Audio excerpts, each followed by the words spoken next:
श्रीगुरुभ्यो नमः परमगुरुभ्यो नमः श्रीमदानन्दतीर्थभगवत्पदाचार्यगुरुभ्यो नमः हरिः ओम् अत्युद्रिक्तविदोषसत्सुखमहाकालैकदानप्रभा सर्वप्राभवशक्तिभोगफलसत्सरात्मदिव्याकृतिम् सृष्टिस्थाननिरोधनित्यनियतिज्ञानप्रकाशावृति ध्वान्ता मोक्षविमोक्षदं हरिमजं नित्यं सदोपास्महे प्रथमो हनुमन्नाम द्वितीयो भीमैव च पूर्णप्रज्ञस्तृतीयस्तो भगवत्कारसाधकः गुरुमखिलगुणज्ञं सद्गुणैकादिवासं शपथमपरिनिष्टं सत्त्वनिष्ठं वरिष्ठं सकलसुजनशिष्टं नित्यनिर्धूतकष्टं हयमुखपदनिष्ठं मां भजन्तु प्रपन्नाः भवतु यदनुभावादेडमुखोऽपि वाग्मी जडमतिरपि जन्तुर्जायते प्राज्ञमौलिः सकलवचनचेतो देवता भारतीया मम वचसि निदत्तां सन्निधिं मानसे च सोमेश्वराय सितपूतिविकस्वराय प्रेमप्रवृत्तिगिरिजाहृदिवास्वराय तुङ्गोल्लसत्पवनपालितवंशपल्ले माङ्गल्यहेतचरिताय नमः शिवाय मिथ्यासिद्धान्तदुर्द्वान्तविध्वंसनविचक्षुणः जितीर्थाख्यतरुणिः वासतां नो हृदम्बरे तं वन्दे नरसिंहतीर्थनिलयं श्रीव्यासराट्पूजितं ध्यायन्तं मनसा नृसिंहचरणं श्रीपादराजं गुरुम् अर्थिकल्पितकल्पोऽयं प्रत्यजिगजकेसरी व्यासतीर्थगुरुर्भूयादस्मदिष्टार्थसिद्धये प्रणमत्कामधेनं च भजत्स्रोतरूपं श्रीयभावबोधकृत्पादचिन्तामणिमुपास्महे वन्दारुकल्पतरवे वादिकैरवभानवे श्रीरामचन्द्रगुरवे नमः कारुण्यसिन्धवे ध्रुवादिध्वान्तरवये वैष्णवेन्दीवरिन्दवे श्रीराघवेन्द्रगुरवे नमोऽत्यन्तदयाळुवे वादिरासदोपास्य हयग्रीपदानुगान् वन्दे वृन्दावनाचार्यान् विश्वप्रियगुरुमुदा तुङ्गातिनिवासविदुप्रतिपादकाः प्रामाण्यबोधिने कर्ता रघुप्रवीरगुरुन्मजे हयग्रीपदासक्तान् हंसेन्द्रैरभिमानितान् देवेन्द्रदेशिकान् वन्दे द्वैततत्त्वार्थसिद्धये प्रत्यक्षो वोत्सुरगङ्गासुतधर्मस्य सन्निधो विश्वोत्तमगुरून् वन्दे सुशान्त्यादिगुणार्णवम् आपादमूलिपर्यन्तं गुरूणामाकृतिं स्मरेत् तेन विघ्नाः प्रणश्यन्ति सिद्ध्यन्ति च मनोरथाः हरिक्षीरामदे स्वैरं हरिपोर्मनः विहराहरश्चित्रचारित्रचतुरोर्मिषो स्वस्थस्थोषे सन्मङ्गलानि भवन्तो सम्यक् श्लोकैकश्रवणपठनमात्रेण मुक्तश्च श्रोतॄणां निखिलकलिकतकल्मषापनोदरपटतरे धर्माद्यक्लाससाधने भूते श्रीमद्वादराजतीर्थविरचिते तीर्थप्रबन्धे तिगता प्रारम्भे सीन्यपूर्वकथानुवादः हरि ओम्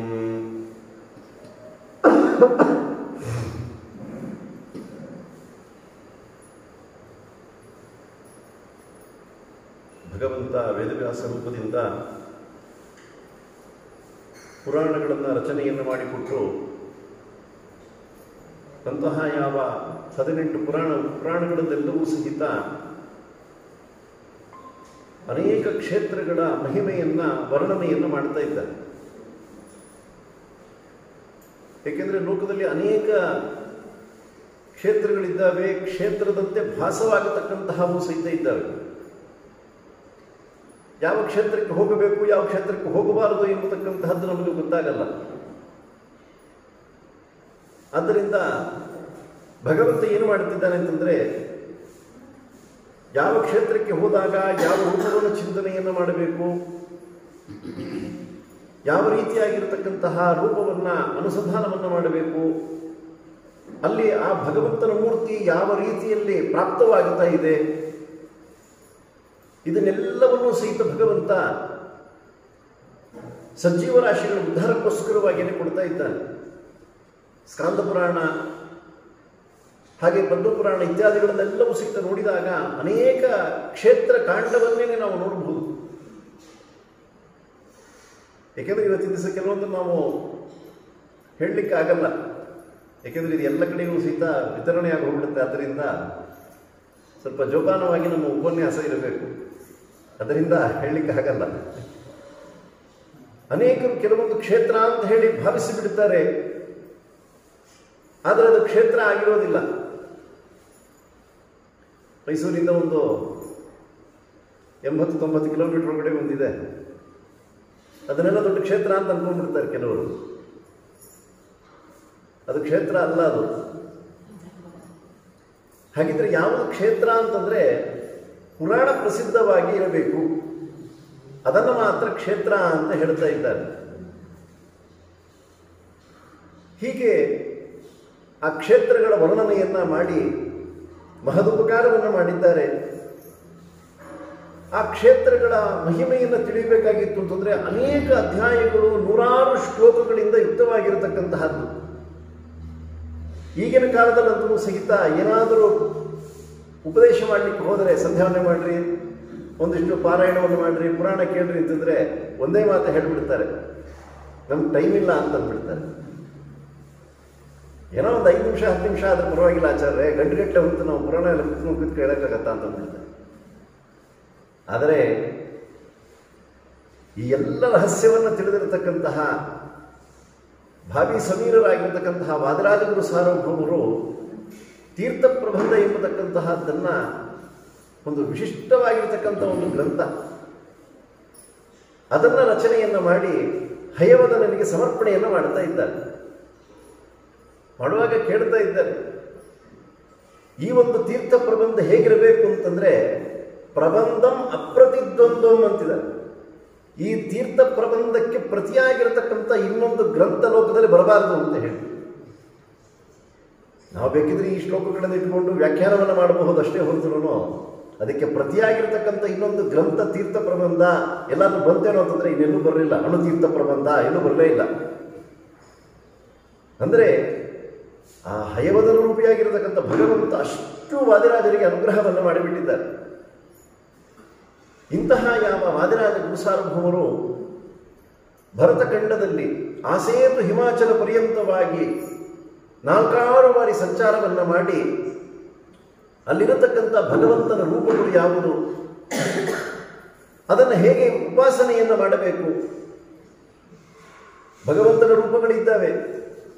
ಲಕ್ಷ್ಮೀದೇವಿಯರ ಒಂದು ಸನ್ನಿಧಾನಯುಕ್ತವಾಗಿರತಕ್ಕಂತಹ ಕ್ಷೇತ್ರಗಳು ಸಹಿತ ಇದ್ದಾವೆ.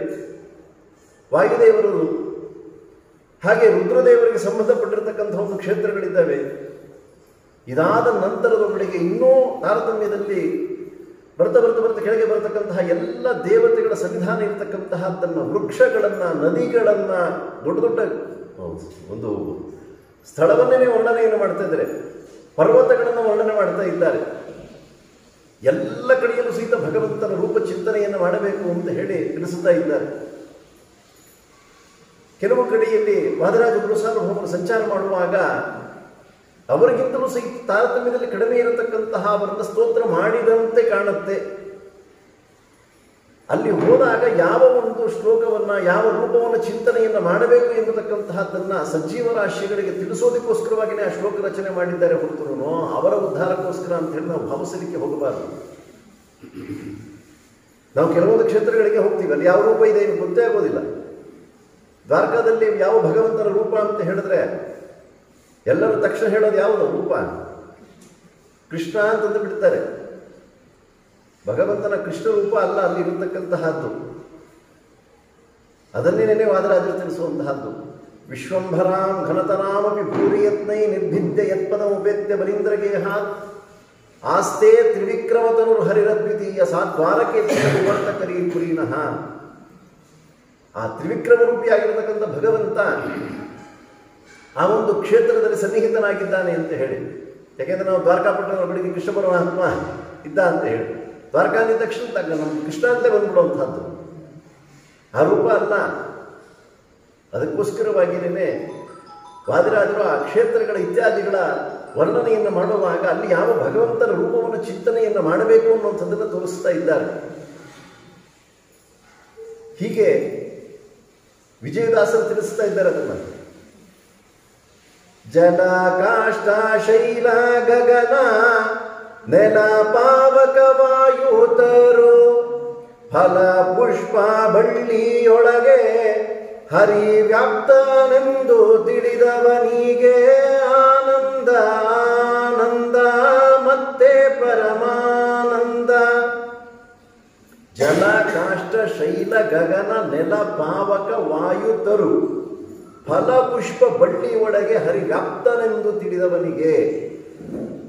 ಭಾಗವತದಲ್ಲಿ ಹೇಳ್ತಾರೆ, ಖಂ ವಾಯುಮಗ್ನಿಂ ಸಲಿಲಂ ಮಹೀಂಷಾ ಜ್ಯೋತಿಂಷಿ ಸತ್ವಾನಿ ದಿಶೋ ದ್ರುಮಾದೀಂ ಸರಿತ್ ಸಮುದ್ರಾಂಶ ಹರೇ ಶರೀರಂ ಯತ್ಕಿಂಚಭೂತಂ ಪ್ರಣಮೇವ ಧನ್ಯ. ಪ್ರತಿಯೊಂದು ಕಡೆಯಲ್ಲೂ ಸಹಿತ ಭಗವಂತನ ರೂಪವನ್ನು ಚಿಂತನೆಯನ್ನು ಮಾಡಬೇಕು. ಹಾಗೆ ವಾದರಾಜ ಸ್ವಾಮಿಗಳು ಅನೇಕ ಭಗವಂತನ ಮೂರ್ತಿ, ಲಕ್ಷ್ಮೀದೇವಿಯರ ಮೂರ್ತಿ ಆಗಿರಬಹುದು, ಒಂದು ಪರ್ವತವನ್ನು ವರ್ಣನೆ ಮಾಡ್ತಾ ಇದ್ದಾರೆ, ವೃಕ್ಷವನ್ನು ವರ್ಣನೆಯನ್ನು ಮಾಡ್ತಾ ಇದ್ದಾರೆ. ಆ ವೃಕ್ಷದಲ್ಲಿ ಏನು ವರ್ಣನೆ ಮಾಡುವ ಆಚಾರ್ಯ ಅಂತಂದ್ರೆ, ಬಿದರಹಳ್ಳಿಯಲ್ಲಿ ಅಶ್ವತ್ಥ ವೃಕ್ಷವನ್ನು ನೋಡಿ ಸ್ತೋತ್ರವನ್ನು ಮಾಡ್ತಾ ಇದ್ದಾರೆ. ಅಲ್ಲಿ ಕಾಶಿ, ಬದರಿ, ಯಾವ ಯಾವ ಕ್ಷೇತ್ರಗಳಿದೆಯೋ ಎಲ್ಲದರ ಸನ್ನಿಧಾನ ಎಂಬತಕ್ಕಂತಹದ್ದು ಈ ಒಂದು ಬಿದರಹಳ್ಳಿಯಲ್ಲಿ ಸನ್ನಿಹಿತವಾಗಿರತಕ್ಕಂತಹ ಅಶ್ವತ್ಥ ವೃಕ್ಷದ ದರ್ಶನವನ್ನು ಮಾಡಿಬಿಟ್ರೆ ನಿಮ್ಗೆ ಆ ಪುಣ್ಯ ಬರುತ್ತೆ ಅಂತ ಹೇಳ್ತಾ ಇದ್ದಾರೆ. ಕುಳಿತಲ್ಲಿಯೇ ನಾವು ಬೇಕಾದಷ್ಟು ಪುಣ್ಯವನ್ನು ಸಂಗ್ರಹವನ್ನು ಮಾಡ್ಕೊಳ್ಬಹುದು. ಅಲ್ಲಿ ಹೋಗಬೇಕು ಅಂತಲೇ ಏನಿಲ್ಲ, ಮನಸ್ಸಿನಲ್ಲಿ ಏನು ಚಿಂತನೆಯನ್ನು ಮಾಡ್ತೀವೋ ಅದಕ್ಕೆ ಭಗವಂತ ಫಲವನ್ನು ಕೊಡ್ತಕ್ಕಂತಹದ್ದು. ಅನೇಕ ಬಾರಿ ನಾನು ಈ ಉಪನ್ಯಾಸ ಮಾಡೋಕೆ ದೃಷ್ಟಾಂತ ಕೊಟ್ಟಿದ್ದೀನಿ, ಮತ್ತು ಸಹಿತ ಅದೇ ದೃಷ್ಟಾಂತ ಕೊಡ್ತೀನಿ. ಇಬ್ಬರು ವ್ಯಕ್ತಿಗಳು ಪುರಾಣಕ್ಕೆ ಹೋಗಬೇಕು. ಹೊರಡುವ ಸಂದರ್ಭದೊಳಗಡೆಗೆ ಒಬ್ಬ ವ್ಯಕ್ತಿಯ ಸ್ನೇಹಿತ ಬಂದ. ಅವನು ಹೇಳಿದ್ರಂತೆ, ಬಾ ಏನೋ ಒಂದು ಕಡೆಗೆ ಹೋಗಬೇಕು ಅಂತ ಹೇಳಿ. ಹೊರಡುವ ಸಂದರ್ಭದೊಳಗಡೆಗೆ ಅವನು ಹೇಳ್ತಾನೆ, ಇಲ್ಲ ಬೇಡ, ನಾನು ಪುರಾಣಕ್ಕೆ ಹೋಗಬೇಕು ಅಂತ ಹೇಳಿ. ನೀನು ಬೆಸ್ಟ್ ಫ್ರೆಂಡ್ ಆಗಿದ್ದು ಬರಬೇಕು, ಇಲ್ಲಾಂದ್ರೆ ಬೇಡ ಅಂತ. ಸರಿ, ಇದೊಂದೆಲ್ಲ ಧರ್ಮಸಂಕಟ ಇರುತ್ತಲ್ಲ, ಅವರ ಜೊತೆಯಲ್ಲಿ ಹೊರಟು ಬಿಡ್ತಾರೆ. ಹೊರಟ ನಂತರದೊಳಗಡೆಗೆ ಪ್ರವಚನದ ಸಮಯ ಆಗತ್ತೆ. ಇನ್ನೊಬ್ಬ ಇರ್ತಾನೆ ಸ್ನೇಹಿತ, ಅವನು ಪುರಾಣಕ್ಕೆ ಹೋಗಿ ಕುಳಿತುಕೊಳ್ತಾನೆ. ಇನ್ನೊಬ್ಬ ಸ್ನೇಹಿತ ಬೇರೆ ಕಡೆಗೆ ಹೋಗಿರ್ತಾನೆ. ಇಬ್ಬರಿಗೂ ಸಹಿತ ಎಂಥ ಫಲ ಬಂತು ಅನ್ನುವಂಥದ್ದನ್ನ ನಂತರದಲ್ಲಿ ವರ್ಣನೆಯನ್ನು ಮಾಡ್ತಾರೆ. ಯಾವ ವ್ಯಕ್ತಿ ಪುರಾಣಕ್ಕೆ ಹೋಗಿದ್ದನಲ್ಲ ಅವನಿಗೆ ಪುರಾಣ ಕೇಳಿದಂಥ ಪುಣ್ಯ ಬರಲಿಲ್ಲವಂತೆ. ಯಾವ ವ್ಯಕ್ತಿ ಪುರಾಣ ಕೇಳಿದ್ರೆ ತಪ್ಪಿಸ್ಕೊಂಡು ಓಡೋಟೋಗ್ಬಿಟ್ನೋ ಅವನಿಗೆ ಪುರಾಣ ಕೇಳಿರುವಂಥ ಪುಣ್ಯ ಬಂದಂತೆ. ಏನಾಚಾರ ಇದು ಹೀಗೆ ಹೇಳಿದ್ರೆ ಅಂತಂದ್ರೆ, ಇದೆಲ್ಲ ಧರ್ಮ ಸೂಕ್ಷ್ಮಗಳು, ರಹಸ್ಯ ಅಂತ ಹೇಳ್ತಾ ಇದ್ದಾರೆ. ಯಾವ ವ್ಯಕ್ತಿ ಪುರಾಣಕ್ಕೆ ಹೋಗಿ ಪುರಾಣದ ಒಂದು ಸ್ಥಳದಲ್ಲಿ ಕುಳಿತುಕೊಂಡಿದ್ದರೆ, ನನ್ನ ಸ್ನೇಹಿತ ಎಲ್ಲ ಹೋಗಿದ್ದಾನಲ್ಲ ಅವನು ಏನೇನು ಮಾಡ್ತಿರ್ತಾನೆ ಇವಾಗ ಅಂತ ಯೋಚನೆ ಮಾಡ್ತಿದ್ದಂತೆ. ಪುರಾಣದ ಕಡೆಗೆ ಜ್ಞಾನವೇ ಇಲ್ಲ. ಆಚಾರ ಸುಮ್ಮನೆ ಪುರಾಣ ಹೇಳ್ತಾ ಇದ್ದಾರೆ ಅಷ್ಟೇ. ಆದರೆ ಯಾವ ವ್ಯಕ್ತಿ ಪುರಾಣಕ್ಕೆ ಹೋಗದಿರಾ ಬೇರೆ ಯಾವುದೋ ಒಂದು ಸ್ಥಳಕ್ಕೆ ಹೋದಾಗ ಅಲ್ಲಿ ಕುಳಿತುಕೊಂಡು ಸ್ನೇಹಿತನ ಜೊತೆಯಲ್ಲೇ ಇದ್ದಾನೆ, ಬೇರೆ ಸ್ನೇಹಿತನ ಜೊತೆಯಲ್ಲಿ. ಆದರೆ ಆ ಆಚಾರ್ಯರು ಹೇಳಿದ್ರು, ನಾಳೆ ದಿವಸ ಒಳ್ಳೆ ಪ್ರಮೇಯ ಹೇಳ್ತೀನಿ, ಭಗವಂತನ ಇಂತಹ ದಿವ್ಯವಾದಂಥ ಕಥೆ ಹೇಳ್ತೀನಿ ತಂದಿದ್ರು. ಅದೇನು ಪ್ರಮೇಯ ಹೇಳಿದ್ರು, ಏನು ಕಥೆನೋ, ನಾನು ಅದನ್ನು ಒಂದು ಅವಕಾಶವನ್ನು ತಪ್ಪಿಸ್ಕೊಂಡ್ಬಿಟ್ನಲ್ಲ ಅಂತ ಹೇಳಿ ಯೋಚನೆ ಮಾಡ್ತಾ ಇದ್ದರು. ಅಂದರೆ ಭಗವಂತ ಯಾವುದಕ್ಕೆ ಫಲ ಕೊಡ್ತಾನೆ ಅಂತ ಹೇಳಿದ್ರೆ, ಪುರಾಣಕ್ಕೆ ಕುಳಿತರೆ ಮಾತ್ರ ಫಲ ಕೊಡ್ತಾನೆ ಅಂತ ಅನ್ಕೊಂಡ್ಬಿಡ್ಬೇಡ್ರಿ. ಯಾವ ವ್ಯಕ್ತಿ ಭಗವಂತನ ಸ್ಮರಣೆಯನ್ನು ಮಾಡ್ತಾ ಇದ್ದಾನೋ ಅಂತಹವರಿಗೆಲ್ಲರಿಗೂ ಸಹಿತ ಪುಣ್ಯವನ್ನು ಕೊಡ್ತಾ ಇದ್ದಾರೆ. ಹಾಗೆ ಆ ಕ್ಷೇತ್ರಗಳಿಗೆ ದೇಹದಲ್ಲಿ ಧಾರಣೆ ಇದ್ದಾಗ ಹೋಗಿ ದರ್ಶನ ಮಾಡಿಕೊಂಡು ಬಂದುಬಿಡಬೇಕು.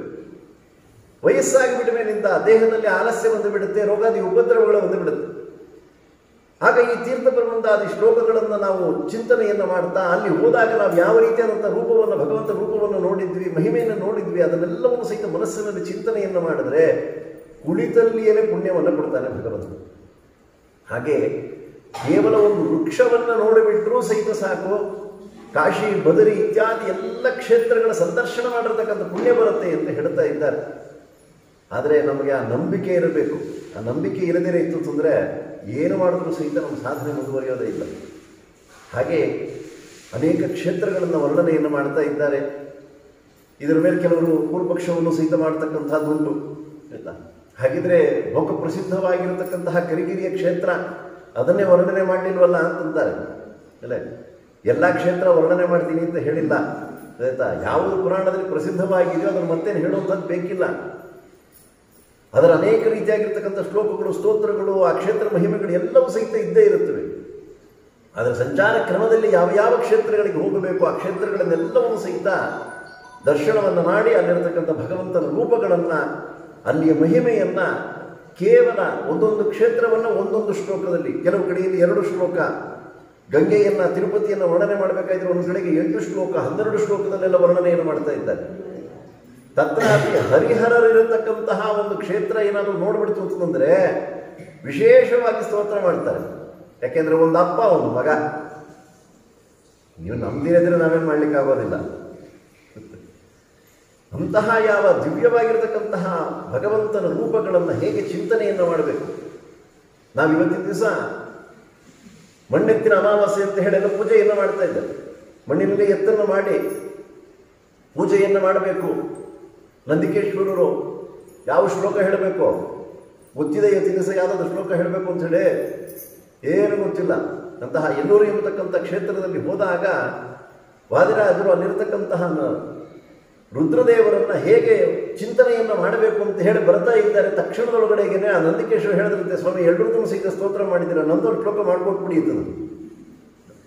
ತಕ್ಷಣದಲ್ಲಿ ನಂದಿಕೇಶ್ವರರನ್ನು ಸ್ತೋತ್ರ ಮಾಡತಕ್ಕಂತಹದ್ದನ್ನು ತಿಳಿಸ್ತಾ ಇದ್ದಾರೆ. ಈಗ ಲೋಕದಲ್ಲಿ ಏನಾಗುತ್ತೆ ಅಂತಂದ್ರೆ, ನಂದಿಕೇಶ್ವರನ ಸ್ತೋತ್ರ ಮಾಡೋದ್ರಿಂದ ಅವರು ನಂದಿಕೇಶ್ವರಗಿಂತಲೂ ಸಹಿತ ಚಿಕ್ಕವರು ಅಂತ ಹೇಳಿ ವ್ಯಾಖ್ಯಾನವನ್ನು ಮಾಡಲಿಕ್ಕೆ ಹೋಗ್ತಾರೆ. ಹಾಗೆ ನಾನು ನೋಡೋಕೆ ಹೋಯ್ತಂದ್ರೆ ಭಾಗವತದಲ್ಲಿ ಅನೇಕ ಪೂರ್ವಪಕ್ಷಗಳಿದ್ದಾವೆ, ಗೊತ್ತಾಯ್ತೇನೋ.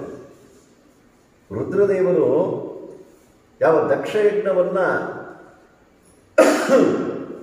ಭಂಗ ಮಾಡಿದಂತಹ ನಂತರದೊಳಗಡೆಗೆ ಎಲ್ಲ ದೇವತೆಗಳು ಸಹಿತ ಬಂದು ಸ್ತೋತ್ರ ಮಾಡಿದ್ರು ಅಂತ ಹೇಳಿದೆ.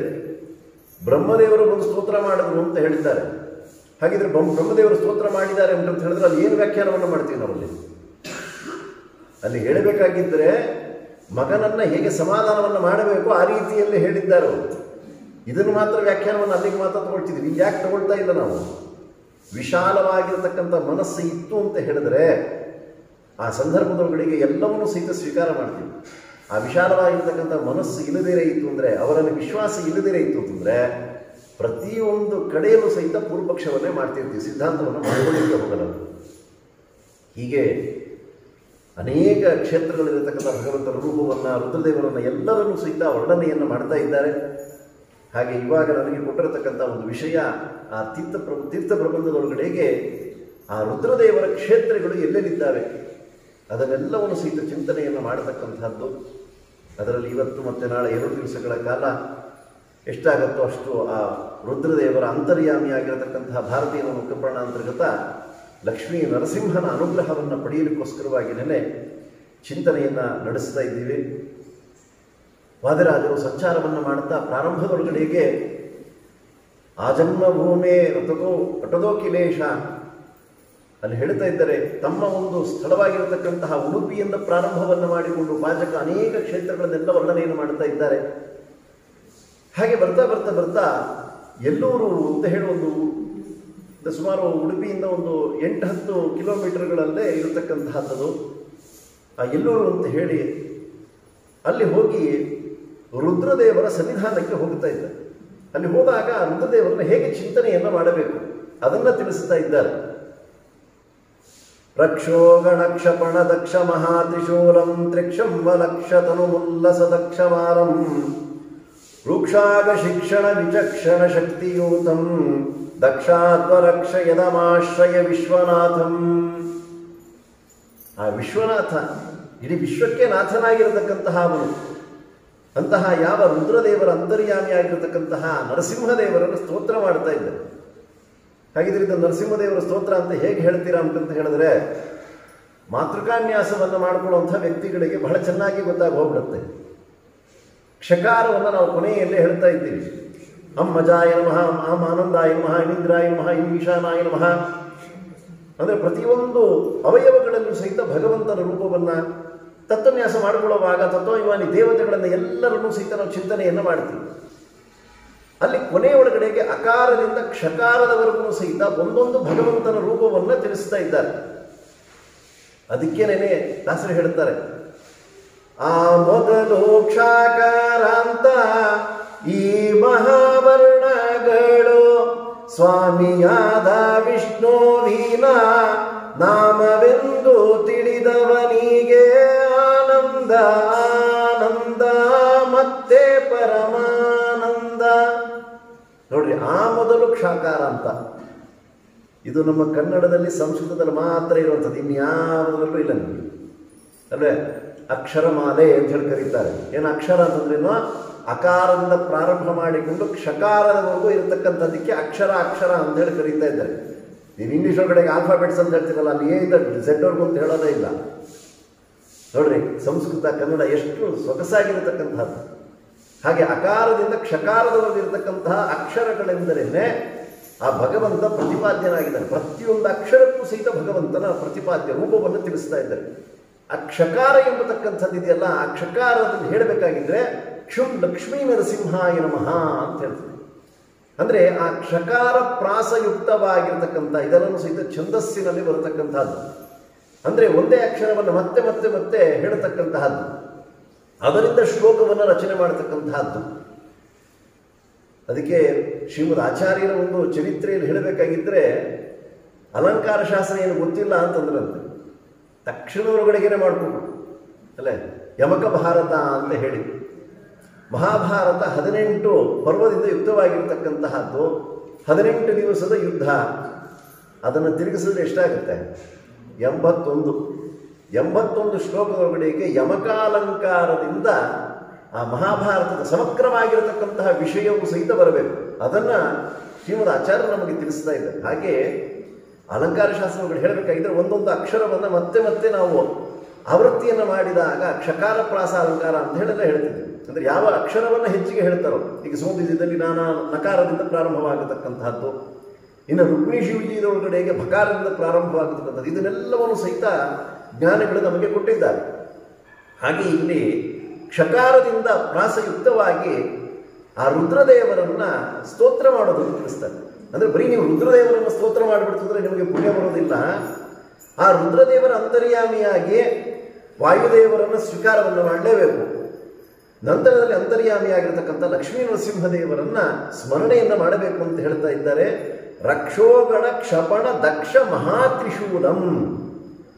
ಎಂತಹ ಅವರು ಅಂತ ಹೇಳಿದ್ರೆ ಅಂಧಕಾಸುರ ಎಂಬತಕ್ಕಂತಹ ಒಂದು ದೊಡ್ಡ ಅಸುರ, ಅವರ ಸಮೂಹವನ್ನು ಎಲ್ಲವನ್ನೂ ಸಹಿತ ನಾಶವನ್ನು ಮಾಡಿರ್ತಕ್ಕಂತಹ ಅವರು ತ್ರಕ್ಷಂ ಬಲಕ್ಷ ತನುಮುಲ್ಲಸದ. ಎಂತಹವರು ಆ ರುದ್ರದೇವರು ಅಂತ ಹೇಳಿದ್ರೆ ತ್ರಿಕ್ಷಂ 3 ಕಣ್ಣನ್ನು ಹೊಂದಿರತಕ್ಕಂತಹ ಅವರು. ತ್ರಯಂಬಕಂ ಯಜಾಮಹೇ ಸುಗಂಧಿಂ ಪುಷ್ಟಿವರ್ಧನಂ ಉರ್ವಾರುಕಮಿವ ಬಂಧನಾತ್ ಮೃತ್ಯೋರ್ಮಾಕ್ಷೀಯ ಮಾರುತಾ. ನಾಳೆ ದಿವಸ ಶಿವರಾತ್ರಿ ಬರ್ತಾ ಇದೆ. ಆ ರುದ್ರದೇವರಿಗೆ ಅಭಿಷೇಕ ಮಾಡಬೇಕಾಗಿದ್ರೆ ಈ ಒಂದು ಮಂತ್ರವನ್ನು ಹೇಳಿ ನಾವು ಅಭಿಷೇಕವನ್ನು ಮಾಡ್ತೀವಿ. ಇದು ರುದ್ರದೇವರಿಗೆ ಸಂಬಂಧಪಟ್ಟಿದ್ದು ಅಂತ ಅನ್ಕೊಂಡ್ಬಿಡ್ತಾ ಇದ್ದಾರೆ. ಇದು ರುದ್ರದೇವರಿಗೆ ಸಂಬಂಧಪಟ್ಟಂತಹದ್ದಲ್ಲ, ಇದು ನರಸಿಂಹದೇವರಿಗೆ ಸಂಬಂಧಪಟ್ಟಿರತಕ್ಕಂತಹದ್ದು. ಆದರೆ ಆ ರುದ್ರದೇವರು ಈ ಗುಣವನ್ನೆಲ್ಲವೂ ಸಹಿತ ನರಸಿಂಹದೇವರು ಚಿಂತನೆಯನ್ನು ಮಾಡಿದ್ರಿಂದ ಆ ಗುಣಗಳನ್ನು ಅವರಿಗೆ ಸ್ವಲ್ಪ ಕೊಡುವಂತಹವನಾಗಿ ಆಗ್ತಾ ಇದ್ದಾನೆ. ತ್ರಯಂಬಕಂ ಯಜಾಮಹೇ ಸುಗಂಧಿಂ ಪುಷ್ಟಿವರ್ಧನಂ. ಸ್ವಾಮಿ, ನೀ ಅನೇಕ ರೀತಿಯಾಗಿರ್ತಕ್ಕಂಥ ಗುಣವನ್ನು ಹೊಂದಿರತಕ್ಕಂತಹ ಅವನು ಸುಗಂಧಿಂ ಪುಷ್ಟಿವರ್ಧನಂ, ನಮಗೆಲ್ಲವೂ ಸಹಿತ ಪುಷ್ಟಿದಾಯಕನಾಗಿರ್ತಕ್ಕಂತಹ ಅವನು ನೀನು. ಉರ್ವಾರುಕಮಿವ ಬಂಧನಾತ್ ಮೃತ್ಯೋರ್ಮಾಕ್ಷೀಯ ಮಾರುತಾಃ. ಉರ್ವಾರುಕ ಅಂತ ಹೇಳಿದ್ರೆ ಸೌತೆಕಾಯಿ ನೋಡಿ, ಸೌತೆಕಾಯಿಯಿಂದ ವೇದ ಪುರಾಣ ಇದರಲ್ಲೆಲ್ಲೂ ಸಹಿತ ವರ್ಣನೆ ಮಾಡ್ತಿದ್ದಾರೆ. ಆ ಪಕ್ವವಾಗಿರತಕ್ಕಂತಹ ಒಂದು ಸೌತೆಕಾಯಿ ಇದೆಯಲ್ಲ, ಅದು ಬಳ್ಳಿಯಲ್ಲಿ ಇರತಕ್ಕಂತಹದ್ದು. ಭಾರ ಜಾಸ್ತಿ ಆಗಿಬಿಡ್ತದೆ, ಅದೇನಾಗುತ್ತೆ, ಬಳ್ಳಿಯಿಂದ ಕಳಿಸಿಕೊಂಡು ತಾನೇ ಬಿದ್ದುಬಿಡುತ್ತದೆ.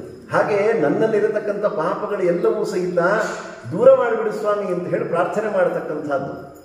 ಆ 3 ಕಣ್ಣನ್ನ ರುದ್ರದೇವರು ನರಸಿಂಹದೇವರಿಗೆ 3 ಕಣ್ಣಿದೆ ಎಂಬುಟಂತೆ ಹೇಳಿ ಚಿಂತನೆಯನ್ನು ಮಾಡಿದ್ದರಿಂದ ರುದ್ರದೇವರಿಗೆ 3 ಕಣ್ಣು ಬಂತು ಅಂತ ಹೇಳ್ತಾ ಇದ್ದಾರೆ. ಉಮಾಮಹೇಶ್ವರ ಸಂವಾದದೊಳಗಡೆ ರುದ್ರದೇವರಿಗೆ 3 ಕಣ್ಣು ಯಾಕೆ ಬಂತು, ಪಿನಾಕಿ ಅಂತ ಹೆಸರು ಯಾಕೆ ಬಂತು, ಹೀಗೆಲ್ಲ ಬೇಕಾದಷ್ಟು ವರ್ಣನೆ ಮಾಡ್ತಾ ಇದ್ದಾರೆ.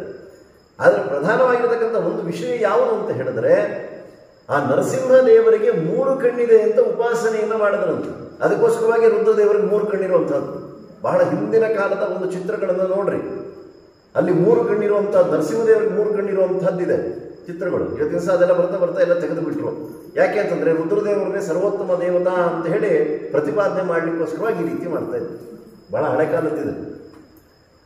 ಹಾಗೆ ಇಂತಹ ಯಾವ ನರಸಿಂಹದೇವರಿಗೆ 3 ಕಣ್ಣಿದೆ ಅಂತ ಹೇಳಿ ಚಿಂತನೆಯನ್ನು ಮಾಡಿದ್ದರಿಂದ ರುದ್ರದೇವರಿಗೆ 3 ಕಣ್ಣು ಪ್ರಾಪ್ತವಾಯಿತು. ಆದ್ದರಿಂದ ತ್ರಕ್ಷಂ ಎಂಬತಕ್ಕಂತಹ ಒಂದು ಶಬ್ದವನ್ನು ಅಲ್ಲಿ ಹೇಳ್ತಾ ಇದ್ದಾರೆ. ವಲಕ್ಷತನು ಎಲ್ಲೇ ಬಿಳಿಯಾಗಿರತಕ್ಕಂಥ ಒಂದು ಸುಂದರವಾಗಿರತಕ್ಕಂತಹ ರೂಪ ಅವರದು ಅಂತ ಹೇಳ್ತಾ ಇದ್ದಾರೆ. ಇನ್ನು ಶೋಭಾಯಮಾನವಾಗಿರತಕ್ಕಂತಹ ಉಲ್ಲಸದ ಅಕ್ಷಮಾಲವನ್ನು ಧಾರಣೆಯನ್ನು ಮಾಡಿದರಂತೆ. ಕಮಲಾಕ್ಷದ ಒಂದು ಧಾರಣೆಯನ್ನು ಮಾಡಿದ್ದಾರೆ. ನಾವು ಅನ್ಕೊಂಡ್ಬಿಟ್ಟಿದ್ದೀವಿ ರುದ್ರದೇವರು ಬರೀ ರುಂಡಮಾಲೆ ಮಾತ್ರ ಹಾಕೊಂಡಿದ್ದಾರೆ ಅಂತ ಹೇಳಿ. ಅದರ ದಾಸರಾಯರು ಹೇಳ್ತಾ ಇದ್ದಾರೆ, ಕೊರಡೋಳು ತುಳಸಿಯವನೇ ಮಾಲೆಯ ಧರಿಸಿದ ಪರಮ ವೈಷ್ಣವಾಗ್ರಣಿ ನೀನು. ನಾವು ಬರೀ ಸ್ಲೋಗನ್ಗಳು ಹೇಳ್ತಾ ಇರ್ತೀವಿ, ಹರಿಸರ್ವೋತ್ತಮ ವಾಯು ಜೀವೋತ್ತಮ, ಅಷ್ಟಕ್ಕೆ ನಿಂತು ಬಿಡ್ಬೇಡ್ರಿ, ಸ್ವಲ್ಪ ಮುಂದೆ ಹೋಗ್ರಿ. ಗೊತ್ತಾಯ್ತೇನೋ? ಅಲ್ಲೇ ಶಿವ ವೈಷ್ಣವೋತ್ತಮ, ಭಾಗವತೋತ್ತಮರಾಗಿರ್ತಕ್ಕಂಥವ್ರು ಅವರು. ಏಕೆಂದರೆ ಭಾಗವತದಲ್ಲಿ ಏನು ಹೇಳಿದ್ದಾರೋ ಆ ಧರ್ಮವನ್ನೆಲ್ಲವನ್ನೂ ಸಹಿತ ಭಗವಂತನ ಅನುಗ್ರಹದಿಂದ ಆಚರಣೆ ಮಾಡ್ತಾ ಇದ್ದಾರೆ. ಹಾಗಿದ್ರೆ ಬಸವನಾರಾಯಣ ರುಂಡಮಾಲೆ ಅದೆಲ್ಲ ಯಾಕೆ ಹಾಕೊಂಡಿರೋದು ಅಂತಂದರೆ ಭಗವಂತನ ಆಜ್ಞೆ, ಅದಕ್ಕೋಸ್ಕರವಾಗಿ ನಾವು ಮಾಡ್ತಾ ಇದ್ದೀವಿ ಅಂದ್ಬಿಟ್ಟು. ಭಗವಂತನ ಆಜ್ಞೆ ಇದ್ದರೆ ಯಾವ ಕಾರ್ಯವನ್ನು ಸಹಿತ ಮಾಡಲಿಕ್ಕೆ ಹೋಗಲ್ಲ, ಯಾವ ದೇವತೆಗಳು ಸಹಿತ. ಅದರಿಂದ ದೊಡ್ಡ ದೊಡ್ಡ ದೇವತೆಗಳು ಈ ರುಂಡಮಾಲೆ ಹಾಕ್ಕೊಂಡಿದ್ರು ಅಥವಾ ಬಸವಧಾರಣೆ ಮಾಡಿದ್ರು, ಇಂಥದ್ದನ್ನೆಲ್ಲವೂ ಸಹಿತ ನಾವು ಪುರಾಣಗಳಲ್ಲಿ ಕೇಳ್ತಾ ಇದ್ದೀವಿ. ಹಾಗಿದ್ರೆ ನಾವು ಮಾಡ್ತೀವಿ ಅಂತಂದರೆ ಅದು ಭಗವಂತ ಹೇಳಿರೋದು, ಆದ್ದರಿಂದ ಅವರು ಮಾಡ್ತಾ ಇದ್ದಾರೆ, ನಾವು ಅದನ್ನು ಮಾಡಲಿಕ್ಕೆ ಹೋಗಬಾರ್ದು. ಅದಕ್ಕೆ ಹಿಂದವರೆಲ್ಲರೂ ಸಹಿತ ಹೇಳೋರು, ಕೃಷ್ಣ ಹೇಳಿದ್ದನ್ನು ಕೇಳಬೇಕಂತೆ, ರಾಮ ಮಾಡಿದ್ದನ್ನು ಮಾಡಬೇಕಂತೆ. ಸ್ವಲ್ಪ ವ್ಯತ್ಯಾಸ ಮಾಡಿಬಿಡ್ತೀವಿ, ಗೊತ್ತಾಯ್ತಾ? ಹಾಗೆಲ್ಲ ಮಾಡಲಿಕ್ಕೆ ಹೋಗಬಾರ್ದು. ರಾಮ ಏನು ಮಾಡಿದ್ದಾನೋ ಅದನ್ನು ನಾವು ಮಾಡಬೇಕು. ಕೃಷ್ಣ ಏನು ಭಗವದ್ಗೀತೆಯನ್ನು ಉಪದೇಶ ಮಾಡಿದ್ದಾನೋ ಅದನ್ನು ನಾವು ಚೆನ್ನಾಗಿ ತಿಳ್ಕೊಳ್ಳುವಂಥವರಾಗಿ ಆಗಬೇಕಂತೆ. ಹಾಗೆಯೇ ಉಲ್ಲಸದ ಅಕ್ಷಮಾಲಂ, ಆ ಜಪಮಾಲೆ ಇತ್ಯಾದಿಗಳನ್ನೆಲ್ಲವನ್ನು ಸಹಿತ ಧಾರಣೆಯನ್ನು ಮಾಡಿದ್ದಾರೆ. ರೂಕ್ಷಾಗ ಶಿಕ್ಷಣ ವಿಚಕ್ಷಣ ಶಕ್ತಿಯೂಥಂ, ಎಲ್ಲ ದುಃಖವನ್ನು ಸಹಿತ ನಾಶ ಮಾಡತಕ್ಕಂತಹ ಒಂದು ಸಾಮರ್ಥ್ಯ ಅವರಿಗೆ, ಅಸಖ್ಯವಾಗಿರತಕ್ಕಂಥ ರೂಪ ಅಂತ ಹೇಳ್ತಾ ಇದ್ದಾರೆ. ಏಕೆಂದರೆ ಆ ದಕ್ಷ ಯಜ್ಞವನ್ನು ನಾಶ ಮಾಡಬೇಕಾಗಿತ್ತು ಅಂದರೆ ಸಾಮಾನ್ಯರಿಗೆ ಸಾಧ್ಯವೇ ಇಲ್ಲ ಅಂತ ಹೇಳ್ತಾ ಇದ್ದಾರೆ. ಏಕೆಂದರೆ ಆ ಪುರೋಹಿತರುಗಳು ಬಂದು ಅವರಿಗೆ ಕಂಕಣವನ್ನು ಕಟ್ಟುತ್ತಾರೆ. ಅಂದರೆ ಇವತ್ತಿಗೂ ಸಹಿತ ಅಷ್ಟೇ, ದೊಡ್ಡ ದೊಡ್ಡದಾಗಿರ್ತಕ್ಕಂಥ ಯಾಗವನ್ನು ಮಾಡಬೇಕಾಗಿತ್ತು ಅಂದರೆ ಕಂಕಣವನ್ನು ಕಟ್ಟಿಕೊಳ್ತಾರೆ. ಅವರು ಅನೇಕ ನಿಯಮಗಳನ್ನು ಪರಿಪಾಲನೆಯನ್ನು ಮಾಡಬೇಕು. ಆ ಪರಿಪಾಲನೆಯನ್ನು ಮಾಡುವ ಸಂದರ್ಭದೊಳಗಡೆಗೆ ಅವರು ಪುಣ್ಯಾಹವಾಚನವನ್ನು ಮಾಡಿಸ್ತಾ ಇದ್ದಾರೆ. ನಾವೆಲ್ಲ ಮಂತ್ರವನ್ನು ಹೇಳ್ತಾ ಇದ್ದಾರೆ, ಓಂ ಪುಣ್ಯಾಹಂ ಓಂ ಪುಣ್ಯಾಹಂ ಓಂ ಪುಣ್ಯಾಹಂ. ಆ ಯಜಮಾನ ಯಾರು ಇದ್ದಾನೋ, ಅವನ ಮಗನ ಒಂದು ಉಪನಯನ ಮಾಡ್ತಿದ್ದಾನೋ ಅಥವಾ ಗೃಹಪ್ರವೇಶ ಮಾಡ್ತಿದ್ದಾನೋ, ಆ ಸಂದರ್ಭದೊಳಗಡೆಗೆಲ್ಲೂ ಸಹಿತ ಅವನಿಗೆ ಆಶೀರ್ವಾದವನ್ನು ಮಾಡ್ತಾನೆ. ಏಕೆಂದರೆ ಅವನಿಗೆ ಯಾವುದೇ ರೀತಿಯಾಗಿರ್ತಕ್ಕಂಥ ದುಷ್ಟ ಬಾಧೆಗಳು ಬರಬಾರದು ಅಂತ ಹೇಳಿ. ಹಾಗೆ ದಕ್ಷರು ಮಾಡುವಂತಹ ಯಜ್ಞಕ್ಕೆ ಎಂತೆಂತಹ ಒಂದು ಋತ್ವಿಕಗಳು ಬಂದಿದ್ರು, ಅವರ ಮಾತು ಯಾವತ್ತಿಗೂ ಸಹಿತ ವ್ಯರ್ಥವಾಗುವುದಿಲ್ಲ. ಅದಕ್ಕೋಸ್ಕರವಾಗಿಯೇ ಆ ವೀರಭದ್ರ ರೂಪದಲ್ಲಿ ಇರತಕ್ಕಂತಹ ರುದ್ರದೇವರಿಗೆ ದಕ್ಷರನ್ನು ಸಂಹಾರ ಮಾಡಲಿಕ್ಕೆ ಆಗಲಿಲ್ಲ. ಅಂತಹ ಒಂದು ಮಂತ್ರಭೂತವಾಗಿರತಕ್ಕಂಥ ದೇಹವಾಗಿ ಬಿಟ್ಟಿದೆ. ಕೊನೆಗೆ ಏನು ಚಿಂತನೆಯನ್ನು ಮಾಡಿದ್ರು ಅಂತ ಹೇಳಿದ್ರೆ, ನಾನೊಂದು ಯಜ್ಞವನ್ನು ಮಾಡ್ತಾ ಇದ್ದೀನಿ, ಯಾರು ಅದಕ್ಕೆ ಪ್ರಧಾನವಾಗಿರ್ತಕ್ಕಂಥ ಅಧ್ಯಕ್ಷರು ಉಂಟಂತ ಹೇಳಿದ್ರೆ ಸಾಕ್ಷಾತ್ ನರಸಿಂಹದೇವರೇ ಅಧ್ಯಕ್ಷರು, ಬಲಿಪಶು ಯಾರು ಅಂತಂದ್ರೆ ದಕ್ಷರು ಉಂಟಂತ ಹೇಳಿ ಖಡ್ಗವನ್ನು ತಗೊಂಡು ಕತ್ತರಿಸ್ತಾ ಇದ್ದಾರೆ. ಅವಾಗ ಆಯ್ತಂತೆ, ಅದುವರೆಗೂ ಆಗಲಿಲ್ಲ. ಅದನ್ನೇ ಹೇಳ್ತಾ ಇದ್ದಾರೆ. ವಿಶೇಷವಾಗಿರತಕ್ಕಂಥ ದುಃಖವನ್ನು ನಾಶ ಮಾಡತಕ್ಕಂತಹ ಅವರು, ಇನ್ನು ಪಾಪಗಳನ್ನು ನಾಶ ಮಾಡತಕ್ಕಂತಹ ಅವರು ಅಂತ ಹೇಳ್ತಾ, ದಕ್ಷಾದ್ವ ರಕ್ಷದೈನು ಇದಂ, ದಕ್ಷ ಪ್ರಜೇಶ್ವರರ ಯಜ್ಞವನ್ನು ನಾಶ ಮಾಡಿರ್ತಕ್ಕಂತಹ ಅವರು ನೀವು ಅಂತ ಹೇಳ್ತಾ ಇದ್ದಾರೆ. ಹೇ ವಿಶ್ವನಾಥಂ ಆಶ್ರಯೇ, ನಿಮ್ಮನ್ನು ಆಶ್ರಯಿಸ್ತಾ ಇದ್ದೀವಿ ಅಂತಂದರೆ ವಾದರಾಜರು ಯಾವ ಯಜ್ಞವನ್ನು ಸಹಿತ ಮಾಡಬೇಕಾಗಿದ್ದಿಲ್ಲ. ತತ್ರಾಪಿ ಸನ್ಯಾಸಿಗಳಾಗಿರತಕ್ಕಂಥವ್ರು ಅವ್ರು ಯಾವ ಯಜ್ಞ ಮಾಡಬೇಕು ಅಂತ ಹೇಳಿದ್ರೆ, ಇಲ್ಲ ನಾನು ನಾಳೆಯಿಂದ ನಾನು ಸಂವಿಧ ಹೋಮ ಪ್ರಾರಂಭ ಮಾಡ್ತೀನಿ, ನಾನೇ ಕೊಟ್ಕೊಡ್ತೀನಿ, ನಾನೇ ಆಹುತಿ ಹಾಕ್ತೀನಿ ಅಂತೇಳಿ ಯಾವ ಸ್ವಾಮಿಗಳು ಮಾಡ್ತಾರಲ್ಲಿ. ಪೂರ್ಣಾಹುತಿ ಹಾಕಬೇಕಾಗಿದ್ರು ಸಹಿತ ಸ್ವಾಮಿಗಳು ಬಳಿಯರು ಬರ್ತಾರೆ ಅಲ್ವಾ. ಆ ಪೂರ್ಣಾಹುತಿಯ ಒಂದು ಪದ ಏನು ತಟ್ಟೆಯಲ್ಲಿ ಇಟ್ಕೊಂಡಿರ್ತಾರೋ ಅದು ಬರ್ತಾರೆ, ಆಯಿತು ಅಂತ ಹೇಳಿ ಅಸ್ತು ಅಂತ ಹೇಳಿ ಮುಟ್ಟಿ ಯಜಮಾನ ಯಾರು ಗೃಹಸ್ಥ ಅವನ ಕೈಯಲ್ಲೇ ಹಾಕಿಸುವಂಥದ್ದು. ಹಾಗೆ ಆ ಎಲ್ಲ ಸಮರ್ಪಣೆಯನ್ನು ಸಹಿತ ಆ ಗೃಹಸ್ಥನೇ ಮಾಡತಕ್ಕಂತಹದ್ದು. ಹಾಗೆ ಇಲ್ಲಿ ತಾವು ಮಾಡಿರ್ತಕ್ಕಂತಹ ಒಂದು ದಕ್ಷ ಯಜ್ಞ ಎಂಬತಕ್ಕಂತಹದ್ದನ್ನು ಭಗವಂತನಿಗೆ ಸಮರ್ಪಣೆ ಮಾಡ್ತಾ ಇದ್ದಾರಲ್ಲ, ಇಂತಹ ವಿಶ್ವನಾಥನನ್ನು ಆಶ್ರಯಿಸ್ತಾ ಇದ್ದೀವಿ. ಆಶ್ರಯವನ್ನು ಮಾಡೋದು ಹೇಗೆ, ಯಾವ ಒಂದು ಗುಣವನ್ನು ಚಿಂತನೆಯನ್ನು ಮಾಡಬೇಕು ಅನ್ನುವಂಥದ್ದನ್ನು ವಾದರಾಜ ಗುರು ಸಾರ್ವಭೌಮರು ಈ ಒಂದು ಶ್ಲೋಕದಿಂದ ತಿಳಿಸುವಂತಹವರಾಗಿ ಆಗುತ್ತಾ ಇದ್ದಾರೆ. ಇನ್ನು ಅದೇ ಕ್ಷೇತ್ರದಲ್ಲಿ ಅದೇ ಯಾವ ರುದ್ರದೇವರ ರೂಪವನ್ನು ಇನ್ನೊಂದು ಶ್ಲೋಕದಿಂದ ವರ್ಣನೆಯನ್ನು ಮಾಡ್ತಾ ಇದ್ದಾರೆ. ಅಂಗಾನುಷಂಗತ ಭುಜಂಗ ಮತುಂಗ ಭೋಗಂ ಗಂಗಾಂತರಂಗ ಕೃತ ಮಂಗಲ ಮೌಲಿ ಭಾಗಂ ಸಂಗೀತಲೋಲಯತಿ ಪುಂಗವ ಗೀತಗಾತಂ ತಂ ಗೌರ್ಯಪಾಂಗರಸಮಾಶ್ರಯ ವಿಶ್ವನಾಥಂ. ಆ ವಿಶ್ವನಾಥ ಹೇಗಿದ್ದಾನೆ ಅಂತಂದ್ರೆ, ಅಂಗಾನುಷಂಗದ ಭುಜಂಗ ಮತುಂಗ ಭೋಗಂ, ಅಲ್ಲೇ ಮೈಯೊಳಗಡೆಗೆ ಅಂಟುಕೊಂಡಿರ್ತಕ್ಕಂತಹ ಒಂದು ಸರ್ಪಗಳಂತೆ, ಅಂದರೆ ಘಟಸರ್ಪವನ್ನೆಲ್ಲವೂ ಸಹಿತ ಅವರು ಧಾರಣೆಯನ್ನು ಮಾಡಿಬಿಟ್ಟಿದ್ದಾರೆ ಅಂತ ಹೇಳ್ತಾ ಇದ್ದಾರೆ. ಅಂಗಾನುಷಂಗ, ಇಂತಹ ಯಾವ ದೇಹವನ್ನು ಹೊಂದಿರತಕ್ಕಂತಹ ಅವರು ಗಂಗಾಂತರಂಗಕೃತ ಮಂಗಲ ಮೌಲಿಭಾಗಂ, ಆ ಗಂಗೆ ಎಂಬತಕ್ಕಂತಹದ್ದನ್ನು ಮೌಲಿ ತಮ್ಮ ಶಿರಸ್ಸಿನ ಮೇಲೆ ಧಾರಣೆಯನ್ನು ಮಾಡಿದ್ದಾರಂತೆ. ಯಾವ ನಿಮಿತ್ತದಿಂದ ಧಾರಣೆಯನ್ನು ಮಾಡಿದ್ರು ಅದನ್ನು ಅಂತ ಹೇಳಿದ್ರೆ ಅದು ವಿಷ್ಣು ಪಾದೋದಕವಾದ್ದರಿಂದ ಅದನ್ನು ಸ್ವೀಕಾರವನ್ನು ಮಾಡ್ತಾ ಇದ್ದಾರೆ. ಇಲ್ಲಾಂದ್ರೆ ಸಾಮಾನ್ಯವಾಗಿರತಕ್ಕಂತಹ ಒಂದು ನದಿಯನ್ನು ಏನಾದರೂ ಸಹಿತ ಅವರು ಶಿರಸ್ಸಿನ ಮೇಲೆ ಧಾರಣೆ ಮಾಡಿದ್ರೆ ಅಂದ್ರೆ ಮಾಡಲಿಲ್ಲ. ಭಗವಂತನ ಸಾಕ್ಷಾತ್ತಾಗಿರತಕ್ಕಂತಹ ಒಂದು ತೀರ್ಥ, ಅದು ತೀರ್ಥಪಾದನ ರೂಪ ಭಗವಂತನ ಅದರೊಳಗಡೆ ಇದೆ ಅಂತ ಹೇಳಿ ಅದನ್ನು ಶಿರಸ್ಸಿನಲ್ಲಿ ಧಾರಣೆ ಮಾಡ್ತಾ ಇದ್ದಾರೆ. ಕೆಲವರು ಏನು ಮಾಡ್ಬಿಡ್ತಾರೆ ಅಂತಂದ್ರೆ ನೋಡ್ರಿ, ಗಂಗಾದೇವಿಯರಲ್ಲಿ ಸಹಿತ ತಲೆ ಮೇಲೆ ಇಟ್ಕೊಂಡಿರೋದ್ರಿಂದ ರುದ್ರದೇವರು ಗಂಗಾದೇವಿಗಿನ ಕೆಳಗೆ ಅಂತ ಹೇಳ್ತಿದ್ರೆ ಅವ್ರು 21 ಅಥವಾ 22ನೇ ಕಕ್ಷದಲ್ಲಿ ಬರಬೇಕಾಗತ್ತೆ. ನಾವು ಚಿಂತನೆ ಮಾಡ್ತಿದ್ದೀವ ಅದನ್ನು, ಅವರನ್ನು 5ನೇ ಕಕ್ಷದಲ್ಲೇ ಚಿಂತನೆ ಮಾಡ್ತಾ ಇರತಕ್ಕಂಥದ್ದು. ಹಾಗಿದ್ರೆ 20ನೇ ಕಕ್ಷದಲ್ಲಿ ಇರತಕ್ಕಂತಹ ಗಂಗಾದೇವಿಯನ್ನು ಯಾಕೆ ಶಿರಸ್ಸಿನ ಮೇಲೆ ಧಾರಣೆ ಮಾಡಿದ್ರು ಅಂತಂದ್ರೆ ಪ್ರಾರಂಭದಲ್ಲಿ ಇರತಕ್ಕಂತಹದ್ದು ಈ ಗಂಗಾದೇವಿಯರಲ್ಲ. ಬಾಹ್ಯೋದಕ ಬಂತು ಅಂದರೆ ಅಲ್ಲಿ ಗಂಗಾದೇವಿಯರಿರಲಿಲ್ಲ, ಸಾಕ್ಷಾತ್ ಭಗವಂತನ ರೂಪವೇ ಅಲ್ಲಿ ಇದ್ದಂತಹದ್ದು. ಇದನ್ನು ಪೂರ್ವಿಕರು ಚಿಂತನೆಯನ್ನು ಮಾಡ್ತಾ ಇದ್ರು. ಆಯ್ತಾ, ಬಾಹ್ಯೋದಕದಲ್ಲಿ ಗಂಗಾದೇವಿಯರು ಇರಲಿಲ್ಲ. ಯಾಕೆಂದ್ರೆ ಬಾಹ್ಯೋದಕ ಎಂಬತಕ್ಕಂಥದ್ದನ್ನು ಯಾರೂ ಸಹಿತ ನೋಡ್ಲಿಕ್ಕೆ ಸಾಧ್ಯ ಇಲ್ಲ. ಬಲಿಯ ದಾನವ ಬೇಡಿ ಅಡೆಯೇ ಬ್ರಹ್ಮಾಂಡವ, ನಡಿನೋದ್ಭವ ಬಂದು ಪಾದವ ತೊಳೆಯೇ, ಉಗುರಿನ ಕೊನೆಯಿಂದ ಉದಿಸಿದಳ ಗಂಗೆ, ಹರಿಪಾದ ತೀರ್ಥವೆಂದು ಹರಧರಿಸಿದ ನಾಗ. ಆ ಬಾಹ್ಯೋದಕ ಎಂಬತಕ್ಕಂಥದ್ದು ತ್ರಿವಿಕ್ರಮ ರೂಪಿಯಾಗಿರೋದು ಭಗವಂತನ ಪಾದ ಸ್ಪರ್ಶವಾಯಿತು, ಬ್ರಹ್ಮಾಂಡ ಕಟಾಹ ಹೊಡೆಯಿತು, ಅಲ್ಲಿಂದ ಬಾಹ್ಯೋದಕ ಬಂತು. ಅದು ಗಂಗೆಯಲ್ಲ, ಸಾಕ್ಷಾತ್ ಭಗವಂತನದೇ ರೂಪ. ಅದು ಇನ್ಯಾವುದಿರುತ್ತದೆ ಭಗವಂತನ ರೂಪ. ಅದನ್ನ ಬ್ರಹ್ಮದೇವರು ಹಿಡ್ಕೊಂಡ್ರು ತಮ್ಮ ಕಮಂಡಲದಲ್ಲಿ. ಅದನ್ನು ಭಗವಂತನ ಪಾದಕ್ಕೆ ಹಾಕಿ ನಂತರದೊಳಗಡೆಗೆ ಅದು ಗಂಗೆ ಅಂತ ಕರೆಸಿಕೊಡುತ್ತೆ ಹೊರತು ಅದಕ್ಕಿಂತ ಮುಂಚಿತವಾಗಿ ಗಂಗೆ ಅಂತ ಕರೆಸ್ಕೊಳ್ಳಿಲ್ಲ. ಇನ್ನೂ ವಾದರಾಜರು ಹೇಳ್ತಾ ಇದ್ದಾರೆ ಗಂಗೆ ಅಂತ ಕರೆಸ್ಕೊಳ್ಳೋದು ಎಲ್ಲಿ ಅಂತ ಹೇಳಿ. ನಾವು ಬದರಿಕಾಶ್ರಮದಲ್ಲಿ ಹರಿತಾ ಇದ್ದಿಲ್ಲ, ಅದು ಗಂಗೆ ಅಂತ ಹೇಳಿ ಅನ್ನೋದಿಲ್ಲ. ಅದನ್ನ ಆದೌ ಧವಲಗಂಗಾಖ್ಯ ಗಂಗಾದ್ವಾರ ವಿಧಾಂತರೇ ಪಶ್ಚಾತ್ ಕುಶಾವರ್ತ ಪದ ಗೋದಾ ಮೋದಾಯ ಸಾಸದ ಅಂತಂದ್ರು. ಎಲ್ಲೆಲ್ಲಿ ಯಾವ ಯಾವ ಒಂದು ಹೆಸರಿಂದ ಕರೀಬೇಕು ಆ ಗಂಗಾದೇವಿಯರನ್ನ ಅನ್ನುವಂಥದ್ದನ್ನು ಹೇಳ್ತಾ ಇದ್ದಾರೆ. ಆದೌ ಧವಲಗಂಗಾಖ್ಯ, ಆದಿಯಲ್ಲಿ ಧವಳಗಂಗಾ ಎಂಬತಕ್ಕಂತಹ ಒಂದು ರೂಪವನ್ನು ಚಿಂತನೆಯನ್ನು ಮಾಡಬೇಕಂತೆ. ಅದನ್ನು ಚಿಂತನೆಯನ್ನೇ ಮಾಡಿ ವಾದಿರಾಜಗುರು ಸಾರ್ವಭೌಮರು ತಮ್ಮ ವೃಂದಾವನದ ಹಿಂಬದಿಯಲ್ಲಿರತಕ್ಕಂತಹ ಆ ಒಂದು ಪುಷ್ಕರಣಿಯದಕ್ಕೆ ಧವಳಗಂಗಾ ಎಂಬತಕ್ಕಂಥ ಹೆಸರನ್ನು ಇಡ್ತಾ ಇದ್ದಾರೆ. 5 ಗಂಗೆಯನ್ನು ನಿರ್ಮಾಣವನ್ನು ಮಾಡ್ತಾ ಇದ್ದಾರೆ. 5 ಗಂಗೆ ಎಲ್ಲಿದೆ ನೋಡಿದ್ದೇವೆ ನಾವು ಅಂತಂದ್ರೆ ಏನು ಹೋದ್ವಿ ಚೆನ್ನಾಗಿತ್ತು ಆಚಾರ್ಯ ವೃಂದಾವನ ನೋಡ್ಕೊಂಡು ನಮಸ್ಕಾರ ಮಾಡಿ ಬಂದ್ಬಿಟ್ವಿ ಅಷ್ಟೇ. ಪಾತಾಳ ಗಂಗಾ ಇದೆ, ಶೀತಲ ಗಂಗಾ ಇದೆ, ಪಾವನ ಗಂಗಾ ಇದೆ, ನರಕ ವಿಮೋಚನ ತೀರ್ಥ ಇದೆ. ಅದೆಲ್ಲ ನೋಡಿದ್ವೇನೋ ಅಂತ ಹೇಳಿದ್ರೆ ಅದೆಲ್ಲ ನೋಡ್ಲಿಕ್ಕೆ ಹೋಗಲ್ಲ. ಯಾಕೆಂದ್ರೆ ಅವ್ರು ಅಲ್ಲೇನೋ ತುಂಬ ಹೋಗಿ ಇದ್ಬಿಡ್ತು ಅಂತಂದ್ರೆ ಇನ್ನು ರುಜುಗಳು ಒಂದು ಕಿವಿಲ ನೆನ ಹಾಕ್ಬಿಡ್ತು ಅಂದ್ರೆ ಇನ್ನು ಪಾಪ ಬಂದ್ಬಿಡುತ್ತೆ ಅಂತ ಹೇಳಿ ಎದ್ದು ಓಡ್ಬಂದ್ಬಿಡು.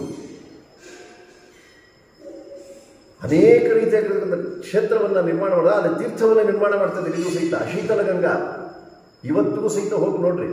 ಬೇಸಿಗೆ ಕಾಲದೊಳಗಡೆಗೆ ನೀವೇನಾದರೂ ಹೋಗಿ ಆ ನೀರನ್ನೇನಾದ್ರು ಕುಡಿದು ಬಿಡ್ತು ಅಂದರೆ ರೆಫ್ರಿಜಿರೇಟರ್ ಒಳಗಡೆಗೆ ಇರತಕ್ಕಂಥ ನೀರು ಹೇಗಿರುತ್ತೋ ಹಾಗಿರುತ್ತೆ. ಏನದಕ್ಕೆ ಸಕ್ಕರೆ ಹಾಕೋದು ಬೇಕಿಲ್ಲ, ನಿಂಬೆಹಣ್ಣು ಹಿಂಡ್ಕೊಂಡು ಕುಡಿದು ಬಿಡ್ತಿದ್ರೆ ಪಾನಕ ಇದ್ದಂತೆ ಇರುತ್ತೆ. ಅನುಭವಕ್ಕೆ ಬಾರದ ತನಕ ಭ್ರಾಂತಿ ಬಿಡೋದ ದುರ್ಭಾಗ್ಯ ಪ್ರಶ್ನೆ. ಅನುಭವಿಸಬೇಕು, ಅವಾಗ ಗೊತ್ತಾಗತ್ತದು. ಆ ಶೀತಲ ಗಂಗಾ, ಮೇಲ್ಗಡೆ ಪಾವನ ಗಂಗಾ, ಪಾತಾಳ ಗಂಗಾ ಎಲ್ಲವನ್ನೂ ಸಹಿತ ನಿರ್ಮಾಣವನ್ನು ಮಾಡಿದ್ದಾರೆ. ಹೀಗೆ ಆ ಗಂಗೆ ಎಂಬತಕ್ಕಂಥ ಮೊದಲು ಧವಳಗಂಗಾ ಅಂತ ಕರೀತಿದ್ದಾರೆ. ಆದೋ ಧವಳಗಂಗಾಖ್ಯ ಗಂಗಾ ದ್ವಾರಾವಿದ ಅಂತಾರೆ. ದ್ವಾರ ಅಂತಂದ್ರೆ ಯಾವುದು? ಹರಿದ್ವಾರದ ನಂತರದೊಳಗಡೆಗೆ ಅನೇಕ ತೀರ್ಥಗಳು ಅಲ್ಲಿ ಮಿಶ್ರಣವಾಗಿ ಬರುತ್ತೆ. ಗಂಗಾ ಯಮುನಾ ಇತ್ಯಾದಿಗಳ ಸಂಗಮವಾಗಿ ಬರುವಂತಹದ್ದಾಗುತ್ತೆ. ಇದೆಲ್ಲ ಅನೇಕ ಪ್ರಯಾಗಗಳನ್ನು ಕರೀತಾ ಇದ್ದಾರೆ. ದೇವಪ್ರಯಾಗ, ನಂದಪ್ರಯಾಗ, ಕರ್ಣಪ್ರಯಾಗ ಇದೆಲ್ಲವೂ ಸಹಿತ ಅಲ್ಲಿ ಅನೇಕ ತೀರ್ಥಗಳು ಸೇರಿಯೇ ಹರಿದ್ವಾರಕ್ಕೆ ಬಂದ ಸಂದರ್ಭದೊಳಗಡೆಗೆ ಅಲ್ಲಿ ಗಂಗಾ ಅಂತ ಕರೆಸಿಕೊಳ್ತಾ ಇದ್ದಾರೆ ಅವರು. ಗಂಗಾ ದ್ವಾರಾವಿದಾಂತರೇ ಪಶ್ಚಾತ್ ಕುಶಾವರ್ತ ಪದ. ಇದಾದ ನಂತರದೊಳಗಡೆಗೆ ಕುಶಾವರ್ತ ಎಂಬತಕ್ಕಂಥದ್ದು ಅಗಸ್ತ್ಯ ಋಷಿಗಳ ಆಶ್ರಮ ಇತ್ತಂತೆ. ಆಶ್ರಮನೇ ಕೊಚ್ಕೊಂಡು ಹೋಗುವಂಥ ಸ್ಥಿತಿ. ಏನು ಮಾಡಲುವಂತೆ, ಒಂದು ದರ್ಬೆಯ ಗಂಟು ನೀಟ್ರಂತಲ್ಲಿ ಇದನ್ನು ದಾಟ್ಕೊಂಡು ಬರಬಾರ್ದು ನೀವು ಅಂತಂದ್ರೆ ಬರಲೇ ಇಲ್ಲವಂತೆ. ಪಶ್ಚಾತ್ ಕುಶಾವರ್ತ ಪದ ಗೋದಾ ಮೋದಾಯ ಸಾಹಸದ. ಇನ್ನು ಗೌತಮ ಋಷಿಗಳು ಒಂದು ಮಾಯಾ ಗೋವನ್ನ ಸಂಹಾರ ಮಾಡಿದ್ರು ಅಂತ ಹೇಳೋದೆಲ್ಲ ಕಥೆ ತುಂಬ ಇದೆ. ಆ ಸಂದರ್ಭದ ಒಳಗಡೆಗೆ ಆ ಗೋವಿಗೆ ಆಯಸ್ಸನ್ನ ಜೀವವನ್ನು ಕೊಟ್ಟಿದ್ದಕ್ಕೆ ಗೋದಾ ಮೋದಾಯ ಸಾಸದ, ಗೋವಿಗೆ ಮತ್ತೆ ಆಯಸ್ಸನ್ನು ಬರೆಸಿರತಕ್ಕಂತಹದ್ದು. ಇದರಿಂದ ಅದಕ್ಕೆ ಗೋದಾವರಿ ಗೋದಾ ಮೋದಾಯ ಸಾಸದ ಎಂಬತಕ್ಕಂಥ ಹೆಸರು ಅಲ್ಲಿ ಪ್ರಖ್ಯಾತವಾಗ್ತಾ ಇದೆ. ಹೀಗೆ ಆ ಗಂಗೆಯನ್ನ ತಮ್ಮ ಶಿರಸ್ಸಿನಲ್ಲಿ ಧಾರಣೆಯನ್ನು ಮಾಡಿದ್ದಾರೆ. ಗಂಗಾ ತರಂಗಕೃತ ಮಂಗಲ ಮೌಲಿಭಾಗಂ, ಆ ಗಂಗೆಯ ತರಂಗ ಎಂಬತಕ್ಕಂತಹದ್ದು ಯುಕ್ತವಾಗಿರತಕ್ಕಂತಹ ಮಂಗಲ ಮೌಲಿಭಾಗಂ ಅಂತ ಗಂಗೆಯನ್ನ ತಮ್ಮ ಶಿರಸ್ಸಿನಲ್ಲಿ ಧಾರಣೆ ಮಾಡಿದ್ದಾರೆ.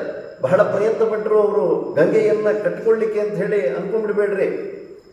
ಅವರು 5ನೇ ಕಕ್ಷ, ಇವ್ರದ್ದು 20ನೇ ಕಕ್ಷ, 15 ಕಕ್ಷ ವ್ಯತ್ಯಾಸಗಳಿರತಕ್ಕಂತಹದ್ದು. ಎಷ್ಟು ಸಾಮರ್ಥ್ಯ ಇರಬೇಕು ರುದ್ರದೇವರಿಗೆ.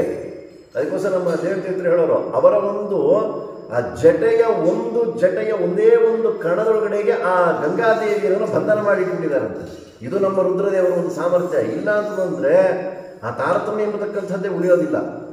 ಗಂಗಾದೇವಿಯರು ಸಹ ಯಾರಿಗೂ ತಡೆಯೋಕ್ಕಾಗಲ್ಲ ಬಿಡ್ರಿ, ಅಲ್ಲ ರುದ್ರದೇವರು ತಡೆಯೋಕ್ಕಾಗಿಲ್ಲ. ಅದಕ್ಕೆ ಕೆಲವೊಂದು ಕಡೆಗೆ ಚಿತ್ರಗಳು ನೋಡ್ತಾ ಇರ್ತೀವಿ, ಏನೋ ಆ ತ್ರಿಶೂಲ ಎಲ್ಲನೂ ಸಹಿತ ಹಿಡ್ಕೊಂಡ್ಬಿಟ್ಟು ಅಲ್ಲೇ ಜಟೆಯಲ್ಲಿ ಇದು ಮಾಡ್ಬಿಡ್ತಾರೆ, ಬರಲಿ ಕಟ್ಟಾಕ್ಬಿಡ್ತೀನಿ ಅಂತ ಹೇಳಿ. ಇಂಥದ್ದು ಯಾವುದೂ ಇಲ್ಲ, ಅಷ್ಟೆಲ್ಲ ಶ್ರಮ ಪಡೋದೇ ಇಲ್ಲ ದೇವತೆಗಳು. ಯಾಕೆಂದರೆ ಅವರಿಗಿಂತ ಚಿಕ್ಕವರಾಗಿರತಕ್ಕಂತಹ ಅವರ ಎಲ್ಲ ಧರ್ಮವನ್ನು ಸಹಿತ ತಿಳಿದು ಬಿಟ್ಟಿರ್ತಾರೆ ಅವರು, ಅವರ ವಶರಾಗಿರತಕ್ಕಂತಹ ಅವರು. ಹಾಗೆ ಇಂತಹ ಯಾವ ಗಂಗಾಂತರಂಗಕೃತ ಮಂಗಲ ಮೌಲಿಭಾಗಮ್ಮ ಇದನ್ನು ತಮ್ಮ ಶಿರಸ್ಸಿನ ಮೇಲೆ ಧಾರಣೆಯನ್ನು ಮಾಡಿದ್ದಾರೆ. ವಿಷ್ಣು ಪಾದೋದಕ ಅಂತ ಹೇಳಿ. ಹಾಗೆ ಈ ಗಂಗೆ ಅನ್ನುವಂತಂದ್ರೆ ಅಲ್ಲಿ ಭಗವಂತನ ತೀರ್ಥಪಾದ ಎಂಬತಕ್ಕಂಥ ರೂಪ ಇದೆ. ಶ್ರೀಮದ್ ಆಚಾರ್ಯರು ಸಹಿತ ಗಂಗೆಯಲ್ಲಿ ಸ್ನಾನವನ್ನು ಮಾಡಿದ್ರು ಅಂತ ಹೇಳಿ ನಾವು ಸಮುದ್ರ ವಿಜಯದಲ್ಲಿ ಓದ್ತಾ ಇದ್ದೀವಿ. ಹಾಗಿದ್ರೆ ಯಾವ ಗಂಗೆಯಲ್ಲಿ ಸ್ನಾನ ಮಾಡಿದ್ರು ಅಂತಂದ್ರೆ ನೋಡಲಿಕ್ಕೆ ಇದೇ ಗಂಗೆಯಲ್ಲಿ ಅವರ ಅವಗಾಹನವನ್ನು ಮಾಡಿದಂತಹದ್ದು. ಆದರೆ ಆ ಗಂಗೆಯಲ್ಲಿ ಒಳಗಡೆಗೆ ಸಾಕ್ಷಾತ್ ಭಗವಂತನ ತೀರ್ಥಪಾದ ರೂಪವನ್ನು ನೋಡ್ತಾ ಇದ್ದಾರೆ. ಯೋಸೌ ಸರ್ವಗತೋ ವಿಷ್ಣು ಚಿತ್ಸ್ವರೂಪೋ ನಿರಂಜನ ಸಯೇವ ದ್ರವರೂಪೇಣ ಗಂಗಾಂಬೋನಾಥ ಸಂಶಯ. ಆ ತೀರ್ಥದಲ್ಲೇ ಇರ್ತಾನೆ, ಭಗವಂತನ ರೂಪ ಅಲ್ಲಿ ಇರುತ್ತೆ. ಆ ರೂಪವನ್ನು ನೋಡುವಂಥ ಸಾಮರ್ಥ್ಯ ರುಜುದೇವತೆಗಳಿಗಿದೆ. ಅದಕ್ಕೋಸ್ಕರ ಅಲ್ಲಿ ಸ್ನಾನ ಮಾಡ್ತಾ ಇದ್ದಾರೆ. ನಾವು ಸ್ನಾನ ಮಾಡಬೇಕಾಗಿತ್ತು ಅಂದರೆ ಇಲ್ಲ ನಾನು ತೀರ್ಥಪಾದ ರೂಪದೊಳಗಡೆಗೆ ನಾನು ಸ್ನಾನ ಮಾಡ್ತೀನಿ, ಈ ಗಂಗೆಯಲ್ಲಿ ಸ್ನಾನ ಮಾಡೋಣ ಅಂತಂದರೆ ಗಂಗೆಯಿಂದ ಕೋಟ್ಯಾಂತರ ಗುಣ ಕಡಿಮೆಯಲ್ಲಿರತಕ್ಕಂಥ ನೀನು. ಉತ್ತಮಾಧಿಕಾರಿಗಳು ಉತ್ತಮ ಚಿಂತನೆಯನ್ನು ಮಾಡ್ತಾ ಇದ್ದಾರೆ, ಅಧಮಾಧಿಕಾರಿಗಳು ಅಧಮ ಚಿಂತನೆಯನ್ನು ಮಾಡ್ತಾ ಇದ್ದಾರೆ. ಅಲ್ಲ ನಾವು ಹೇಗೆ ಅಂತಂದರೆ ಉತ್ತಮಾಧಿಕಾರಿಗಳ ಒಂದು ಶ್ಲೋಕ ಪದಗಳು ಅವರ ಚಿಂತನೆ ಇತ್ಯಾದಿಗಳಿರುತ್ತಲ್ಲ, ಅದನ್ನೆಲ್ಲ ನಾವು ಅನ್ವಯ ಮಾಡ್ಕೊಳ್ತೀವಿ. ಅಲ್ಲೇ ಏಕಾದಶಿ ಯಾಕೋ ಮಾಡಲ್ಲ, ನಾನು ಸ್ವತಂತ್ರನಾಚಾರ್ಯ ಏಕಾದಶಿ ಉಪವಾಸ ಮಾಡೋಕ್ಕೆ, ದೇವರು ನನ್ನಲ್ಲಿಂತು ಏಕಾದಶಿ ಉಪವಾಸವನ್ನು ಮಾಡು ಅಂತ ಹೇಳಿದ್ರೆ ನಾನು ಏಕಾದಶಿ ಉಪವಾಸ ಮಾಡ್ತೀನಿ, ಚಾತುರ್ಮಾಸ್ಯ ಮಾಡಿಸಿದ್ರೆ ನಾನು ಮಾಡ್ತೀನಿ. ಯಾಕೋ ಅಲ್ಲಿ ಕ್ರಾಸಲ್ಲಿ ತಿನ್ಕೊಂಬಂದೆ ಅಂತ ಹೇಳಿದ್ರೆ ದೇವರು ನನ್ನ ಒಳಗಡೆಗಿದ್ದು ಪ್ರೇರಣೆ ಮಾಡ್ದ, ಕ್ರಾಸಲ್ಲಿರೋದು ತಿನ್ನು ಅಂತ ಹೇಳಿ. ಹಾಗೆ ಬೇರೆ ಇನ್ಯಾರಿಗೋ ಒಬ್ಬರಿಗೆ ಪ್ರೇರಣೆ ಮಾಡ್ತಾನೆ, ಚಾನ್ಸ್ ಒದಿ ಅಂತ ಹೇಳಿ. ಯಾಕೆ ಓದಿತಿದ್ದೀರಾ ಅಂತ ಹೇಳಿದ್ರೆ ನನ್ನಲ್ಲಿರುವಂಥ ಭಗವಂತ ಹೇಳ್ದ ನಿಮ್ಗೆ ಜಾಡ್ಸ್ ಒದಿ ಅಂತ ಹೇಳಿ ಒದಿಸ್ಕೊಂಡಿರ್ತೀಯ ಅಂತಂದ್ರೆ. ಅದಕ್ಕೆ ಹೇಳಿದ್ದು ದೊಡ್ಡವರ ಒಂದು ಪಂಕ್ತಿಗಳನ್ನು ನಾವು ದಿವಸ ಅನ್ವಯ ಮಾಡ್ಕೊಳಕ್ಕೆ ಹೋಗ್ತಾ ಇದ್ದೀವಿ, ಮಾಡ್ಲಿಕ್ಕೆ ಹೋಗ್ಬಾರ್ದು. ಇನ್ನು ನಮ್ಮ ಪಂಕ್ತಿಗಳನ್ನು ದೊಡ್ಡವರಿಗೆ ಅನ್ವಯ ಮಾಡ್ಲಿಕ್ಕೆ ಹೋಗ್ತಿದ್ದೀವಿ, ಅದಾಗಲ್ಲ. ಒಳ್ಳೆ ದೃಷ್ಟಾಂತ ಆಯ್ತಾ. ಸಣ್ಣ ಮಕ್ಕಳು ಈಚೆ ಕಡೆಗೆ ಹೋಗ್ಬೇಕಾಗಿತ್ತು ಅಂದರೆ ಅಪ್ಪಂದು ತಾತಂದು ಚಪ್ಪಲಿ ಇರುತ್ತಲ್ಲ ಅದನ್ನು ಹಾಕೊಂಡು ಹೋಗೋಕೆ ಹಠ ಮಾಡ್ತವೆ.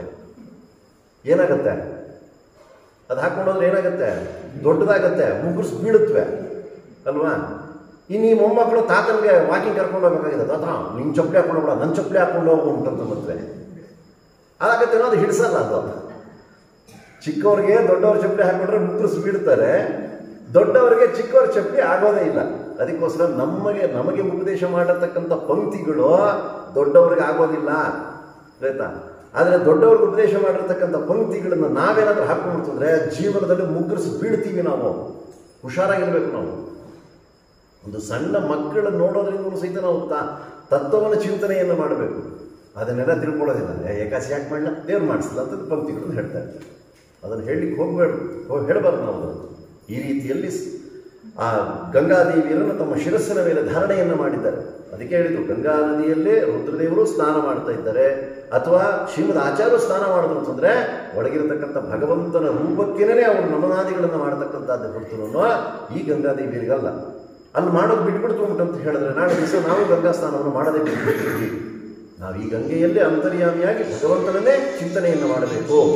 ಇನ್ನು ಎಂತಹವರು ಉಂಟಂತ ಹೇಳಿದ್ರೆ ಸಂಗೀತ ಲೋಲ ಯತಿ ಪುಂಗವ ಗೀತಗಾಥಂ, ಸಂಗೀತದಲ್ಲಿ ರಸಿಕರಾಗಿರತಕ್ಕಂತಹ ಯತಿಶ್ರೇಷ್ಠರಾಗಿರತಕ್ಕಂತಹ ಇಂತಹವರು ಆ ತ್ರಿಪುರವನ್ನ ಬಂಗಾರ ಬೆಳ್ಳಿ ಮತ್ತು ಕಬ್ಬಿಣದ ಒಂದು ಪಟ್ಟಣಗಳನ್ನ ಮಾಡ್ಕೊಂಡಿದ್ರಂತೆ, ತ್ರಿಪುರಾಸುರ ಅಂತ ಹೇಳಿದ್ರು. ಅವ್ರನ್ನೆಲ್ಲರೂ ಸಹಿತ ಸಂಹಾರ ಮಾಡಿರತಕ್ಕಂತಹ ಅವರು ಇಂತಹವರನ್ನ ಗೀತಗಾಥಮ್ಮ,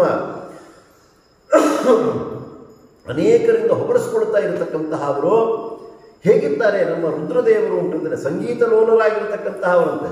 ನಿಮಗೇನದೇ ನಮಗೆ ಗೊತ್ತಿಲ್ಲ ಅಂತ ಅನ್ಕೊಳ್ಬಾರ್ದು, ಎಲ್ಲ ಶಾಸ್ತ್ರವನ್ನು ಸಹಿತ ತಿಳಿದಿರತಕ್ಕಂತಹ ಅವರು. ಗೌರ್ಯ ಪಾಂಗರಸಂ, ಆ ಗೌರೀದೇವಿಯರ ಅಪಾಂಗ ಅಲ್ಲೇ ಕುಡಿಗಣ್ಣಿನ ನೋಟದಿಂದ ಯಾವಾಗಲೂ ಸಹಿತ ಗೌರೀದೇವಿಯರು ಆ ರುದ್ರದೇವರು ನೋಡಿ ನೋಡಿ ನೋಡಿ ಅವರ ರೂಪವನ್ನು ನೋಡಿ ಸಂತೋಷವನ್ನು ಪಡ್ತಾ ಇರ್ತಾರಂತೆ ಅವರು. ಅಂತಹ ಕೃಪಾ ಕಟಾಕ್ಷವನ್ನ ಅಥವಾ ರುದ್ರದೇವರು ತಮ್ಮ ಕೃಪಾ ಕಟಾಕ್ಷವನ್ನ ಪಾರ್ವತೀ ದೇವಿಯರ ಮೇಲೆ ಬಿಟ್ಟಿರ್ತಾರೆ. ಅಂತಹ ಯಾವ ರುದ್ರದೇವರನ್ನ ಗಂಗಾದೇವಿ ಯಾವ ಗೌರೀದೇವಿಯರು ವಿಶೇಷವಾಗಿ ಸೇವೆಯನ್ನು ಮಾಡತಕ್ಕಂತಹವರಾಗಿ ಆಗುತ್ತಾ ಇದ್ದಾರೆ. ಇಂತಹ ತಂ ವಿಶ್ವನಾಥಂ ಆಶ್ರಯ, ಇಂತಹ ರುದ್ರದೇವರನ್ನ ಆಶ್ರಯ ಅಂತ ಹೇಳ್ತಾರೆ. ಅಹಂ ಆಶ್ರಯಾಮಿ ಅಂತ ಹೇಳಿಲ್ಲ, ಆಶ್ರಯ ಅಂತಂದ್ರೆ ನೀನು ಆಶ್ರಯಿಸು ಅಂತ ಹೇಳ್ತಾ ಇದ್ದಾರೆ. ಅದಕ್ಕೋಸ್ಕರ ಯಾವ ರೀತಿಯಾದಂಥ ಪದಪ್ರಯೋಗ ಮಾಡಿರ್ತಾರೆ ಅನ್ನುವಂಥದ್ದು ಸಹಿತ ನಾವು ನೋಡಬೇಕು. ಇನ್ನು ಈ ರುದ್ರದೇವರು ಹೇಗಿದ್ದಾರೆ ಇನ್ನೂ ಒಂದು ಶ್ಲೋಕದಿಂದ ವರ್ಣನೆ ಮಾಡ್ತಾರೆ. ಹೇಳೋದಲ್ಲ, ಭಗವಂತನದು ಮತ್ತೆ ರುದ್ರದೇವರದ್ದು ಏನಾದರೂ ಸಹಿತ ಅಲ್ಲೇ ರೂಪಗಳನ್ನು ನೋಡಿಬಿಡ್ತು ಅಂದರೆ ವಿಪರೀತವಾಗಿ ವರ್ಣನೆಯನ್ನು ಮಾಡ್ತಾ ಇದ್ದಾರೆ ವಾದರಾಜ ಸಾರ್ವಭೌಮ. ಹೀಗೆ ಹೇಳ್ತಾ ಮುಂದೆ ಇಂದ್ರಾದಿದೇವ ಗಣವಂದಿತ ಪಾದಪದ್ಮಂ ಚಂದ್ರಾರ್ಧ ಚೂಡ ಅರವಿಂದ ದಲಾಯತಾಕ್ಷಂ ಕಂದರ್ಪ ವೈರಿಣಮ ನಿಂದೆಮ ವಂದ್ಯ ಬೋಧಮ್ಮ ತಂದೇವ ದೇವಮಿಮಾಶ್ರಯ ವಿಶ್ವನಾಥಂ. ಇನ್ನು ಮುಂದೆ ಇನ್ನೊಂದು ಶ್ಲೋಕದಲ್ಲಿ ಹೇಳ್ತಾ ಇದ್ದಾರೆ, ಇಂದ್ರಾದಿದೇವ ಗಣ ವಂದಿತ ಪಾದಪದ್ಮಂ. ಆ ರುದ್ರದೇವರು ಹೇಗಿದ್ದಾರೆ ಅಂತಂತ ಹೇಳಿದ್ರೆ ಆ ಕೈಲಾಸ ಪರ್ವತದೊಳಗಡೆಗೆ ಅವರು ಇದ್ದಂತಹ ಸಂದರ್ಭದೊಳಗಡೆಗೆ ಇಂದ್ರಾದಿ ದೇವತೆಗಳೆಲ್ಲರೂ ಸಹಿತ ಬಂದು ಅವರ ಒಂದು ಶಿರಸ್ಸಿಗೆ ನತಮಸ್ತಕರಾಗಿ ಆಗ್ತಾ ಇದ್ದಾರೆ. ಆ ಇಂದ್ರಾದಿ ದೇವತೆಗಳು ಬಂದು ರುದ್ರದೇವರ ಪಾದವನ್ನು ಆಶ್ರಯಿಸುವಂತಹವರಾಗಿ ಆಗ್ತಾ ಇದ್ದಾರೆ. ಇದನ್ನೇ ನಾವು ಹರಿವಾಯುಸ್ತುತಿಯಲ್ಲಿ ನೋಡಬಹುದು. ಪೀಠೇ ರತ್ನೋಪಕ್ಲುಪ್ತೆ ರುಚಿರು ರುಚಿಮಣಿ ಜ್ಯೋತಿಷಾ ಸನ್ನಿಷಣ್ಣಂ ಬ್ರಹ್ಮಾಣಂ ಭಾವಿನಂತಾಂ ಜ್ವಲತಿ ನಿಜಪತೆ ವೈದಿಕಾ ಜಾಹಿ ವಿದ್ಯಾ ಸೇವಂತೆ ಮೂರ್ತಿಮತ್ಯ ಸುಚರಿತ ಚರಿತಂ ಭಾತಿ ಗಂಧರ್ವಗೀತಂ ಪ್ರತ್ಯೇಕಂ ದೇವ ಸಂಸತ್ ಸ್ವಪಿತವ ಭಗವನ್ ವರ್ತಿತದ್ಯೋ ದುಷ್ಟು. ಯಾವ ವಾಯುದೇವರು ಸಿಂಹಾಸನಾರೂಢರಾದಂಥ ಸಂದರ್ಭದೊಳಗಡೆಗೆ ಅವರ ಪಾದವನ್ನು ಇಟ್ಟುಕೊಳ್ಳಿಕ್ಕೋಸ್ಕರವಾಗಿಯೇ ಒಂದು ಪೀಠವನ್ನು ಮಾಡಿಕೊಂಡಿರ್ತಾರೆ. ರಾಜಾಧಿರಾಜರುಗಳ ಒಂದು ವೈಭೋಗವನ್ನು ನೋಡ್ತಾ ಇದ್ದೀವಿ. ಅದನ್ನೆಲ್ಲ ಮೀರಿರ್ತಕ್ಕಂಥದ್ದು ನಮ್ಮ ವಾಯುದೇವರ ಒಂದು ವೈಭೋಗ, ಸತ್ಯಲೋಕದಲ್ಲೇ ಇರತಕ್ಕಂತಹ ಅವರು. ಆ ಸಂದರ್ಭದಲ್ಲಿ ಎಲ್ಲ ದೇವತೆಗಳು ಬಂದು ನಮಸ್ಕಾರವನ್ನು ಮಾಡುವಾಗ ಕಿರೀಟಯುಕ್ತವಾಗಿ ನಮಸ್ಕಾರ ಮಾಡ್ತಾರಂತೆ. ಅಲ್ಲಿರತಕ್ಕಂಥ ಕಿರೀಟ ಅವರ ಪಾದದಲ್ಲಿರ್ತಕ್ಕಂಥ ಒಂದು ಕಾಂತಿ ಎರಡೂ ಸಹಿತ ಸೇರಿಬಿಡ್ತದೆ ಅಂದರೆ ಒಳ್ಳೆ ಪ್ರಕಾಶಮಾನವಾಗತಕ್ಕಂಥದ್ದು ಅಂತ ಹೇಳ್ತಾ ಇದ್ದಾರೆ. ಪೀಠೆ ರತ್ನೋಪಕ್ಲುಪ್ತೆ ರುಚಿರ ರುಚಿಮಣಿ ಜ್ಯೋತಿಷಾ ಸನ್ನಿಷಣ್ಣಂ. ಇಂತಹ ಒಂದು ದಿವ್ಯವಾಗಿರತಕ್ಕಂತಹ ಪಾದಪೀಠವನ್ನು ಹೊಂದಿರತಕ್ಕಂತಹ ಅವರು. ಹಾಗೆ ಇಲ್ಲಿ ಹೇಳ್ತಿದ್ರೆ ಇಂದ್ರಾದಿ ದೇವತೆಗಳು ಬಂದು ಆ ರುದ್ರದೇವರಿಗೆ ನಮನಾದಿಗಳನ್ನು ಮಾಡ್ತಾ ಇದ್ದಾರಂತೆ. ಅಂತಹ ಪಾದಪದ್ಮವನ್ನು ಹೊಂದಿರತಕ್ಕಂತಹ ಅವರು ಚಂದ್ರಾರ್ಧ ಚೂಡಂ. ಚಂದ್ರಾರ್ಧ ಚೂಡ ಅಂತಂದ್ರೆ ಚಂದ್ರರು ಅರ್ಧ ಇದ್ದಾರಂತೆ, ಅರ್ಧ ಚಂದ್ರಾಕೃತಿಯನ್ನು ತಮ್ಮ ಶಿರಸ್ಸಿನಲ್ಲಿ ಧಾರಣೆಯನ್ನು ಮಾಡಿದ್ದಾರಂತೆ. ಇದಕ್ಕೆ ಅನೇಕ ಕಥೆಗಳನ್ನು ನಿರೂಪಣೆಯನ್ನು ಮಾಡುತ್ತಾರೆ. ಏಕೆಂದರೆ ಮಹಾಭಾರತದಲ್ಲಿ ಅನೇಕ ಕಥೆಗಳನ್ನು ಹೇಳುವಂತಹದ್ದು. ಅದರೊಳಗಡೆ ಒಂದು ಆ ರುದ್ರದೇವರು ವೇಗವಾಗಿ ಹೋಗ್ತಾ ಇದ್ದಂತೆ. ಹೋಗುವ ಸಂದರ್ಭದೊಳಗಡೆಗೆ ಚಂದ್ರಮಂಡಲಕ್ಕೆ ತಮ್ಮ ಪಾದ ಸ್ಪರ್ಶವಾಯಿತಂತೆ. ಒಂದು ಕಳೆ ಈಚೆ ಕಡೆಗೆ ಬಂತಂತೆ. ಸೋಮೋತ್ಪತ್ತಿಯಲ್ಲಿ ಹೇಳ್ತಾರೆ, ಆ 16 ಕಳೆಗಳು ಬರುತ್ತಲ್ಲ, ಅದು ಯಾವ ನಿಮಿತ್ತದಿಂದ ಬರ್ತಾ ಇದೆ, ಅದರಲ್ಲಿ ಒಂದೊಂದು ಕಡೆಯೂ ಸಹಿತ ಯಾರಿಗೆ ಹೋಗ್ತಾ ಇದೆ. ಪಾಡ್ಯದಿಂದ ಶುಕ್ಲ ಪಕ್ಷದಲ್ಲಿ ಅಭಿವೃದ್ಧಿ ಆಗ್ತಾ ಇದ್ದಾರೆ ಚಂದ್ರರು, ಅಲ್ಲ ಇದ್ದೇ ಇರ್ತಾರೆ, ನಮಗೆ ಗೋಚರವಾಗುವಂಥದ್ದು ಅಷ್ಟೇ. ಹಾಗೆ ಕೃಷ್ಣ ಪಕ್ಷದೊಳಗಡೆ ಬರ್ತಾ ಬರ್ತಾ ಬರ್ತಾ ಒಂದೊಂದು ಕಡೆ ಕಡಿಮೆ ಆಗ್ತಾ ಬರುತ್ತೆ. ಅಮಾವಾಸ್ಯೆ ದಿವಸ ಇರೋದಿಲ್ಲ. ಯಾಕೆ ಅನ್ನುವಂಥದ್ದನ್ನು ಆ ಸೋಮೋತ್ಪತ್ತಿಯಲ್ಲಿ ವರ್ಣನೆ ಮಾಡ್ತಾ ಇದ್ದಾರೆ. ಈ ನಾವು ಮಾಡತಕ್ಕಂತಹ ಒಂದು ಧರ್ಮ ಕಾರ್ಯಗಳು ಅಲ್ಲ, ನಾವು ಮಾಡುವಂಥದ್ದನ್ನು ಯಾರು ತಗೊಳ್ಳಲ್ಲ ಅಂತ ಇಟ್ಕೊಳ್ರಿ. ಎಲ್ಲ ದೊಡ್ಡ ದೊಡ್ಡವ್ರು ಮಾಡಿತ್ತಂದ್ರೆ ಅಂಥ ಪುಣ್ಯಗಳು ಅದನ್ನು ಎಲ್ಲೋ ಸಹಿತ ಅವ್ರಿಗೆ ಹೋಗ್ತಾ ಇದೆ. ನಾವು ಮಾಡೋದು ನೋಡ್ಬಿಡ್ತು ಅಂತಂದ್ರೆ ಭಯ ಆಗೋಗ್ಬಿಡುತ್ತೆ ದೇವತೆಗಳಿಗೆ, ಆಯ್ತಾ? ಅದಕ್ಕೆ ನಮ್ಮ ಸ್ವಾಮಿಗಳು ಹೇಳೋರು, ದೊಡ್ಡವರು ಮಾಡುವಂಥ ಅನಾಚಾರ ನಮ್ಗೆ ಇವತ್ತು ದಿವಸ ದೊಡ್ಡ ಸದಾಚಾರ ಕುತ್ಕೊಂಡ್ಬಿಟ್ಟಿದೆ ಅಂತ ಹೇಳಿ. ಎಷ್ಟು ಮಾಡೋರು ಧರ್ಮ ಅಂತಂದರೆ ಅದನ್ನು ಸಾಧ್ಯವೇ ಇಲ್ಲ ಪೂರ್ವಿಕರು ಮಾಡುವಂಥದ್ದು. ಅದರೊಳಗಡೆಗೆ ಒಂದು ಅಂಶವೂ ಸಹಿತ ಮಾಡಲಿಕ್ಕೆ ಸಾಧ್ಯ ಇಲ್ಲ. ಇಲ್ಲಿ ಹಾಗೆ ಆ ಎಲ್ಲ ಆಹುತಿ ಇತ್ಯಾದಿಗಳನ್ನು ಕೊಟ್ಟಾಗ ಅದನ್ನೆಲ್ಲವೂ ಸಹಿತ ಚಂದ್ರನ ಸ್ವೀಕಾರವನ್ನು ಮಾಡಿ ಅದನ್ನು ಯಾರ್ಯಾರಿಗೆ ಭಾಗವನ್ನು ಕೊಡಬೇಕೋ, ಇಂದ್ರದೇವರು ಕೊಡಬೇಕು, ರುದ್ರದೇವರು ಕೊಡಬೇಕು, ಅಥವಾ ಕುಬೇರರಿಗೂ ಕೊಡಬೇಕು, ಪಿತೃದೇವತೆಗಳಿಗೂ ಕೊಡಬೇಕು, ಯಾರ್ಯಾರು ಕೊಡಬೇಕು ಎಲ್ಲವನ್ನು ಸಹಿತ ಅವರವರಿಗೆ ಕೊಡ್ತಾ ಇದ್ದಾರಂತೆ. ಶುಕ್ಲ ಪಕ್ಷದಲ್ಲಿ ಎಲ್ಲವನ್ನು ಸ್ವೀಕಾರ ಮಾಡ್ತಾರೆ, ಕೃಷ್ಣ ಪಕ್ಷದಲ್ಲಿ ಎಲ್ಲವನ್ನು ಸಹಿತ ಅವರನ್ನು ಕೊಟ್ಬಿಡ್ತಾರೆ. ಹಾಗೆ ಒಂದೊಂದು ಕಡೆ ಬಂದಾಗ ಒಂದು ಕಡೆ ಹೊರಗಡೆಗೆ ಬಂತಂತೆ. ಚಂದ್ರರು ಕೇಳದಂತೆ, ಸ್ವಾಮಿ ಏನು ಈ ರೀತಿಯಲ್ಲಿ ಮಾಡಿಬಿಟ್ರಲ್ಲ ಅಂತಂತೆ. ಏನು ಮಾಡೋದು, ನಾನು ಅರ್ಜೆಂಟಾಗಿ ಹೋಗ್ತಾ ಇದ್ದೆ, ಹೀಗಾಗೋಯ್ತು, ಏನು ಮಾಡಬೇಕು ಅಂತಂತೆ. ಯೋಚನೆ ಮಾಡಬೇಡಿ ಅಲ್ಲೇ, ಈ ಕಡೆಯನ್ನು ನಾನು ಶಿರಸ್ಸಿನ ಮೇಲೆ ಧಾರಣೆ ಮಾಡ್ತೀನಿ. ಅವತ್ತಿನಿಂದ ಚಂದ್ರಮೌಳೇಶ್ವರ ಎಂಬತಕ್ಕಂತಹ ಒಂದು ಹೆಸರು ಅವರಿಗೆ ಪ್ರಾಪ್ತವಾಗುತ್ತಾ ಇದೆ. ಅಲ್ಲೇ ಆ ವಿಷದ ಬಾಧೆ ಹೆಚ್ಚಾಗಿದ್ದರಿಂದ ಚಂದ್ರರನ್ನು ಶಿರಸ್ಸಿನ ಮೇಲೆ ಇಟ್ಟರು ಅಂತ ಹೇಳಿ ಅದೊಂದು ಕಥೆ ಹೇಳ್ತಾರೆ. ಇದು ಒಂದು ಕಥೆಯನ್ನು ಹೇಳ್ತಾ ಇದೆ. ಅಂದರೆ ಒಂದೊಂದು ಕಾಲದಲ್ಲಿ ಒಂದೊಂದು ಕಥೆ ನಡೆದಿರತಕ್ಕಂಥದ್ದು ಉಂಟು. ಎಲ್ಲವೂ ಸಹಿತ ಪ್ರಮಾಣಯುಕ್ತವಾಗಿರತಕ್ಕಂಥದ್ದು. ಕಾಲಭೇದದಿಂದ ಇದೆಲ್ಲವೂ ಸಹಿತ ನಡೆದಿರುತ್ತೆ. ಹಾಗೆ ತಿಳ್ಕೊಂಡ್ಬಿಡ್ತು ಅಂದರೆ ತತ್ವದಲ್ಲಿ ವ್ಯತ್ಯಾಸವೇ ಬರೋದಿಲ್ಲ ನಮಗೆ. ಇಲ್ಲ ಅಂತಂದರೆ ಎಲ್ಲವೂ ಸಹಿತ ಅದೇನ್ರಿ ಎರಡೆರಡು ಕಥೆ ಹೇಳ್ತಾ ಇದ್ದಾರೆ ಅಂತ ಹೇಳಿ ಈ ಕಥೆ ಎಲ್ಲ ಸರಿ ಇಲ್ಲ, ಅದಕ್ಕೋಸ್ಕರ ನಾವು ಮಹಾಭಾರತ ಒಪ್ಪಲ್ಲ, ರಾಮಾಯಣ ಒಪ್ಪಲ್ಲ, ಅಲ್ಲ ಯಾವ ಪುರಾಣಗಳನ್ನು ಸಹಿತ ನಾವು ಕೇಳಕ್ಕೆ ಹೋಗಲ್ಲ ಅಂತ. ಅದರಿಂದ ಕಾಲಭೇದದಿಂದ ಇದೆಲ್ಲ ನಡೆದಿರತಕ್ಕಂಥದ್ದು. ಹೀಗೆ ಚಂದ್ರಾರ್ಧ ಚೂಡ ಅವರ ಶಿರಸ್ಸಿನ ಮೇಲೆ ಚಂದ್ರನನ್ನು ಇಟ್ಟುಕೊಂಡಿದ್ದಾರೆ. ಅರವಿಂದ ದಲಾಯತಾಕ್ಷಂ ಹೇಗಿದೆ ಅಂತಂದರೆ ತಾವರೆಯಂತೆ ವಿಶಾಲವಾಗಿರತಕ್ಕಂಥ ಕಣ್ಣು ಅಂತ ಹೇಳ್ತಾ ಇದ್ದಾರೆ. ನಮಗೆ ರುದ್ರದೇವರು ಅನುಗ್ರಹ ಮಾಡಬೇಕಾಗಿದ್ರೆ ಇದನ್ನೆಲ್ಲ ಹೇಳ್ತೀವಿ. ಏನಾದರೂ ರುದ್ರದೇವರು ನಮ್ಗೆ ಅನುಗ್ರಹ ಮಾಡದಿರೇ ಇತ್ತು ಅಂತಂದರೆ ಎಲ್ಲ ವ್ಯತ್ಯಾಸ ಆಗೋಗ್ಬಿಡುತ್ತೆ. ಅಲ್ಲ, ನಾನು ಹೇಳಿದ್ದಲ್ಲ, ಭಾಗವತದಲ್ಲೇ ಹೇಳ್ತಾ ಇದ್ದಾರೆ. ದಕ್ಷ ಪ್ರಜೇಶ್ವರರು ತಮ್ಮ ಮಗಳಾಗಿರತಕ್ಕಂತಹ ಇವ್ರನ್ನ ಕೊಟ್ಟು ಲಗ್ನ ಮಾಡುವಂತಹ ಸಂದರ್ಭದೊಳಗಡೆಗೆ, ಅಲ್ಲೇ ದಾಕ್ಷಾಯಿಣಿ ದೇವಿಯರನ್ನು ಕೊಟ್ಟು ಲಗ್ನ ಮಾಡುವಂತಹ ಸಂದರ್ಭದೊಳಗಡೆಗೆ ಒಳ್ಳೆ ಸುಂದರವಾಗಿರ್ತಕ್ಕಂಥ ರೂಪ ಅಂತ ಚಿಂತನೆ ಮಾಡಿದ್ರು.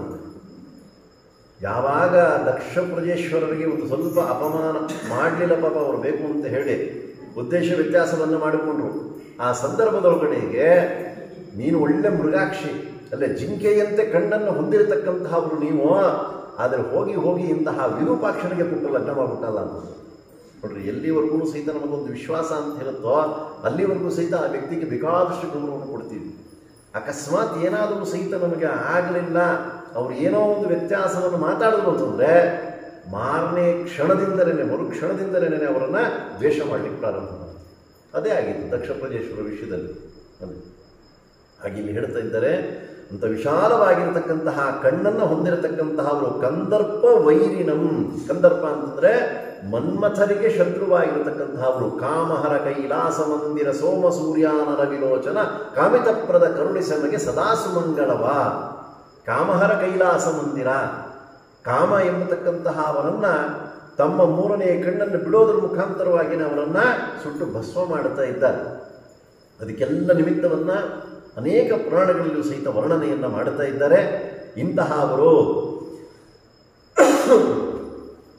ಮನ್ಮಥರಿಗೆ ಶತ್ರುವಾಗಿರತಕ್ಕಂತಹ ಅನಿಂದ್ಯಂ ಅಮಂದಬೋಧಂ, ಅಲ್ಲೇ ನಿಂದನೆಗೆ ಅರ್ಹನಾಗಿರತಕ್ಕಂಥ, ಅಂದರೆ ನಿಂದನೆ ಅಂತಂದರೆ ಈಗ ನಾವು ಲೋಕದಲ್ಲಿ ಮಾಡ್ತೀವಲ್ಲ ಆ ರೀತಿಯಲ್ಲಿ ಅಂತ ಹೇಳಿ ತಿಳ್ಕೊಂಡ್ಬಿಡಬಾರ್ದು. ಅಮಂದಬೋಧಂ, ಆ ಪೂರ್ಣವಾಗಿರತಕ್ಕಂತಹ ಜ್ಞಾನವನ್ನು ಹೊಂದಿರತಕ್ಕಂತಹ ದೇವದೇವಂತಂ ಇಮಂ ವಿಶ್ವನಾಥಂ ಆಶ್ರಯ. ಇಂತಹ ಪೂರ್ಣ ಜ್ಞಾನವನ್ನು, ಭಗವಂತನ ಶುದ್ಧವಾಗಿರತಕ್ಕಂಥ ಜ್ಞಾನವನ್ನು ಪಡೀತಾ ಇದ್ದಾರೆ. ಅನೇಕ ರೀತಿಯಾಗಿರತಕ್ಕಂತಹ ಒಂದು ಆಭರಣಾದಿಗಳನ್ನು, ಚಂದ್ರರನ್ನು ಶಿರಸ್ಸಿನ ಧಾರಣೆಯನ್ನು ಮಾಡಿರ್ತಕ್ಕಂತಹ ಇಂತಹ ರುದ್ರದೇವರನ್ನು ವಿಶ್ವನಾಥಂ ಆಶ್ರಯ. ಆಶ್ರಯಾಮಿ ಎಂದಿದ್ರೆ ಬೇರೆ, ಆಶ್ರಯ ಅಂತಂದರೆ ನೀನು ಆಶ್ರಯಿಸೋ, ಅಲ್ಲೇ ಬೇರೆಯವರು ಉಪದೇಶವನ್ನು ಮಾಡಿದಂತೆ ಇರತಕ್ಕಂತಹದ್ದು. ಈ ಪ್ರಕಾರವಾಗಿ ಅವರನ್ನು ವರ್ಣನೆಯನ್ನು ಮಾಡ್ತಾ ಮುಂದೆ ಇನ್ನೂ ಒಂದು ಶ್ಲೋಕದಲ್ಲಿ ಆ ರುದ್ರದೇವರ ಒಂದು ವರ್ಣನೆ ಹೇಗೆ ಮಾಡಬೇಕು ಅನ್ನುವಂಥದ್ದನ್ನು ತಿಳಿಸ್ತಾ ಇದ್ದಾರೆ. ಒಂದಾರು ನಾರದ ಸನಂದನ ಮುಖ್ಯ ಯೋಗಿ ವೃಂದೈಹಿ ಪ್ರಬಂಧ್ಯ ಚರಿತೈಹಿ ಪರಿತಶ್ಚ ಸೇವ್ಯಮ್ಮ ಇಂದಿಂದಿರೋ ಹೋಪಮ ಸಿತೇತರ ಕಂಠಕಾಂತಿಂ ಸೌಂದರ್ಯ ಮೂರ್ತಿಮಿಂ ಆಶ್ರಯ ವಿಶ್ವನಾಥಂ. ಎಷ್ಟು ವರ್ಣನೆ ಮಾಡಿದ್ರು ಸಹಿತ ಅವರಿಗೆ ತೃಪ್ತಿನೇ ಇಲ್ಲ. ಅವರಿಗೆ ಅಷ್ಟು ವರ್ಣನೆಯನ್ನು ಮಾಡ್ತಾ ಇದ್ದಾರೆ. ಅಲ್ಲೇ ಪ್ರಬಂಧ್ಯ ಚರಿತ ಸ್ತೋತ್ರಾರ್ಹರಾಗಿರತಕ್ಕಂತಹ ಅವರು.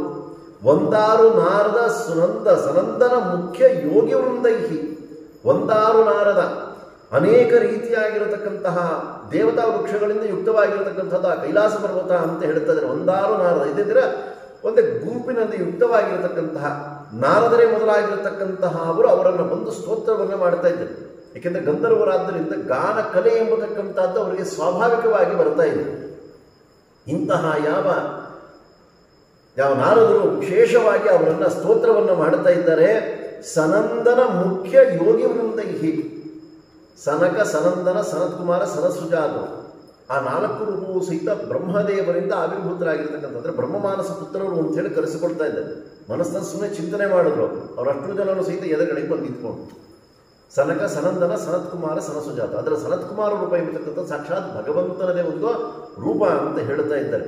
ಆದರೆ ಇಲ್ಲಿ ಸನಂದನ, ಆ ಸನಂದರೇ ಮೊದಲಾಗಿರತಕ್ಕಂತಹ ಅವರು ಎಲ್ಲರೂ ಸಹಿತ ಮುಖ್ಯ ಯೋಗಿ ವೃಂದೈಹಿ, ಅವರ ಒಂದು ಯೋಗಿಗಳ ಸಮೂಹದಿಂದ ಪರಿತಶ್ಚ ಸೇವ್ಯಂ, ಇಂತಹ ಅವರು ಆ ರುದ್ರದೇವರು ಸುತ್ತಲೂ ಸಹಿತ ನಿಂತುಕೊಂಡು ಸ್ತೋತ್ರವನ್ನು ಮಾಡ್ತಾ ಇದ್ದಾರೆ. ನಾವು ಯಾವುದೇ ಒಂದು ಕ್ಷೇತ್ರಕ್ಕೆ ಹೋಗಲಿ ಅಲ್ವೇ, ಅಲ್ಲಿರತಕ್ಕಂಥ ಭಗವಂತನ ಮೂರ್ತಿಯಾಗಿರ್ಬೋದು ಅಥವಾ ದೊಡ್ಡ ದೊಡ್ಡ ಜ್ಞಾನಿಗಳ ವೃಂದಾವನದ ಸನ್ನಿಧಾನ ಇರ್ಬೋದು, ಆರಾಧನೆ ವಿಶೇಷ ತುಂಬ ಜನ ಸೇರಿಬಿಟ್ಟಿರ್ತಾರೆ. ಅವಾಗ ಏನು ಮಾಡಿರ್ತಾರೆ, ಎಲ್ಲ ಕಡೆಯೂ ಸಹಿತ ಸುತ್ತುವರೆದು ಸಹಿತ ಅವರನ್ನು ಸ್ತೋತ್ರವನ್ನು ಮಾಡ್ತಾ ಇದ್ದೀವೋ ಇಲ್ಲೋ, ಆ ರೀತಿಯಲ್ಲಿ ಆ ರುದ್ರದೇವರನ್ನ ಮಧ್ಯದಲ್ಲಿ ಇರಿಸಿಕೊಂಡು ಎಲ್ಲ ದೇವತೆಗಳು ಸಹಿತ ಸ್ತೋತ್ರ ಎಂಬತಕ್ಕಂತಹದ್ದನ್ನು ಮಾಡ್ತಾ ಇದ್ದಾರೆ. ಪರಿತಶ್ಚ ಸೇವ್ಯಂ, ಇಂತಹ ಯಾವ ರುದ್ರದೇವರನ್ನು ಸೇವೆ ಮಾಡ್ತಾ ಇದ್ದಾರೆ. ಇಂದಿಂದೀರೋಪ ವಸಿತೇತ ಕಂಠಕಾಂತಿಮ್ಮ, ಹೇಗಿದ್ದಾರೆ ಅಂತಂದರೆ ಕಪ್ಪದಾಗಿರ್ತಕ್ಕಂಥ ಒಂದು ಕಂಠವನ್ನು ತಮ್ಮ ಶಿರಸಿದ್ದು, ಕಂಠದಂದರೆ ಕಂಠದ ಭಾಗ ಇರತಕ್ಕಂಥದ್ದು ಬಹಳ ಕಪ್ಪಗೆ ಇದೆಯಂತೆ. ಯಾಕೆ ಆ ರೀತಿಯಲ್ಲಿ ಆಗಿರೋದು ಅಂತ ಹೇಳಿದ್ರೆ ಅದನ್ನು ಬೇರೆ ರೀತಿಯಲ್ಲಿ ವರ್ಣನೆಯನ್ನು ಮಾಡ್ತಾ ಇದ್ದಾರಂತೆ. ಆ ಭ್ರಮರಗಳೆಲ್ಲವೂ ಸಹಿತ ಆಶ್ರಯಿಸೋದು, ಆ ದುಂಬಿ ಇದೆಯಲ್ಲ ಸ್ವಲ್ಪ ಕಪ್ಪು ಬಣ್ಣದಲ್ಲಿ ಇರುತ್ತಂತೆ. ಒಂದು ಕಮಲದ ಪುಷ್ಪ, ಅದು ನೋಡಲಿಕ್ಕೆ ಸ್ವಲ್ಪ ಬಿಳಿಯ ಬಣ್ಣ ಮತ್ತು ಕೆಂಪು ಬಣ್ಣ ಎರಡೂ ಸಹಿತ ಮಿಶ್ರವಾಗಿರ್ತಕ್ಕಂಥದ್ದು. ಅದರಲ್ಲಿ ತುಂಬ ಮಕರಂದ ಇರುತ್ತಂತೆ. ಅದಕ್ಕೋಸ್ಕರವಾಗಿ ಆ ದುಂಬಿಗಳು ಏನು ಮಾಡುತ್ತವೆ ಅಂತಂದರೆ ಆ ಕಮಲ ಪುಷ್ಪವನ್ನೇ ಆಶ್ರಯಿಸೋದಕ್ಕೆ ಹೋಗುತ್ತೆ ಹೆಚ್ಚಿಗೆ. ಆದರೆ ತುಂಬೆ ಒಂದು ಹೂವನ್ನು ಬಿಡುತ್ತೆ ಅಂತ ಅನ್ಕೊಂಡ್ಬಿಡ್ಬೇಡ್ರಿ. ನೋಡ್ರಿ, ಆ ಗುಣವನ್ನು ತಗೋಬೇಕು ಅಂತಂತಾರೆ. ಕಮಲ ಪುಷ್ಪದೊಳಗಡೆಗೆ ತುಂಬ ಮಕರಂದ ಇರುತ್ತೆ, ಅದರಲ್ಲೂ ಸಹಿತ ಮಕರಂದವನ್ನು ಹೀರಿಕೊಳ್ಳುತ್ತೆ. ಸ್ವಲ್ಪ ಅಂಶದಲ್ಲಿ ತುಂಬೆಯ ಒಂದು ಹೂವಿನಲ್ಲೂ ಇರ್ತಂತೆ, ಅದನ್ನು ಸಹಿತ ಸ್ವೀಕಾರವನ್ನು ಮಾಡುತ್ತೆ ಅಂತ ಹೇಳ್ತಿದ್ದಾರೆ. ಹಾಗೆಯೇ ಬರೀ ದೊಡ್ಡ ದೊಡ್ಡ ವಿಷಯಗಳಲ್ಲ, ಸಣ್ಣ ಸಣ್ಣ ವಿಷಯಗಳಿದ್ರೂ ಸಹಿತ ಅದು ಭಗವಂತನ ವಿಷಯ ಇತ್ತು ಅಂದರೆ ಅದನ್ನು ಸ್ವೀಕಾರವನ್ನು ಮಾಡಬೇಕು. ಅಂದರೆ ದೊಡ್ಡವರು ಹೇಳಿದ್ರೆ ಮಾತ್ರ ಕೇಳ್ತೀವಿ, ಚಿಕ್ಕವರು ಹೇಳಿದ್ರೆ ಕೇಳಲ್ಲ ಅಂತ ಅಂದ್ಬಿಡಬಾರ್ದು. ಯುಕ್ತಿಯುಕ್ತ ವಚೋಗ್ರಾಹ್ಯಂ ಬಾಲಾದಪಿ ಶುಕಾದಪಿ, ಯುಕ್ತಿಯುಕ್ತವಾಗಿರತಕ್ಕಂಥ ವಿಷಯ ಇತ್ತು ಅಂತಂದರೆ ಅದು ಸಣ್ಣ ಮಕ್ಕಳು ಹೇಳಿದ್ರು ಕೇಳಬೇಕು, ಒಂದು ಗಿಣಿ ಹೇಳಿದ್ರು ಸಹಿತ ಕೇಳಬೇಕು ಅಂತ ಹೇಳ್ತಾ ಇದ್ದಾರೆ. ಏನು ಗಿಣಿ ಅಂತಂದರೆ ಯಾರು ಅಂತಂದರೆ ಇಲ್ಲಿ ಲೋಕದಲ್ಲಿ ಇರುತ್ತಲ್ಲ ಗಿಣಿ, ಅದಲ್ಲ. ಯಾರೋ ಶುಕಾಚಾರ್ಯರು ಗೊತ್ತಾಯ್ತೇನೋ. ಅದಕ್ಕೆ ಪೂರ್ವಿಕರು ಬಹಳ ಚೆನ್ನಾಗಿ ಚಿಂತನೆ ಮಾಡೋರು ಅಲ್ಲೇ. ಕಡು ರಕ್ಕಸಿಯ ಒಂದು ಗಿಣಿ ನುಂಗುವ ತನಕ ಸುಲಭವಲ್ಲವ ಮಹದಾನಂದ, ಅದರ ಒಳಹ ತಿಳಿಯಬೇಕು ಗುರುದಯದಿಂದ. ಅಜ್ಞಾನ ಅನ್ನುವಂತಹದ್ದು ಇದೆಯಲ್ಲ, ಅದರ ಒಂದು ಗಿಣಿ ನುಂಗ್ಬೇಕಂತೆ. ಗಿಣಿ ಹೆಂಗ್ರಿ ನುಂಗುತ್ತೆ ಅದನ್ನು ಅಂತ ಹೇಳಿದ್ರೆ, ನಮಗಿರುವಂಥ ಅಜ್ಞಾನ ಯಾವುದರಿಂದ ಪರಿಹಾರವಾಗತ್ತೆ ಅಂದರೆ ಶುಕಾಚಾರ್ಯ ಹೇಳಿರ್ತಕ್ಕಂಥ ಭಾಗವತದಿಂದ ನಮ್ಮ ಅಜ್ಞಾನ ಹೋಗತ್ತಂತೆ. ಅದೇ ರುದ್ರದೇವರಿಂದ ಇನ್ನೊಂದು ರೂಪ ಶುಕಾಚಾರ ರೂಪ, ಬೇರೆ ಇನ್ಯಾವುದಲ್ಲ. ಅದಕ್ಕೋಸ್ಕರ ಅಜ್ಞಾನ ಒಂದು ಗಿಣಿ ನುಂಗುವ ತನಕ, ಆ ಗಿಣಿ ನುಂಗ್ಬೇಕಂತಂದ್ರೆ ಭಾಗವತವನ್ನು ನಾವು ಅಧ್ಯಯನ ಮಾಡಿದಾಗ ಅಜ್ಞಾನ ಎಂಬತಕ್ಕಂಥದ್ದು ನಾಶವಾಗುತ್ತೆ ಅಂತ ಹೇಳ್ತಿದ್ದಾರೆ.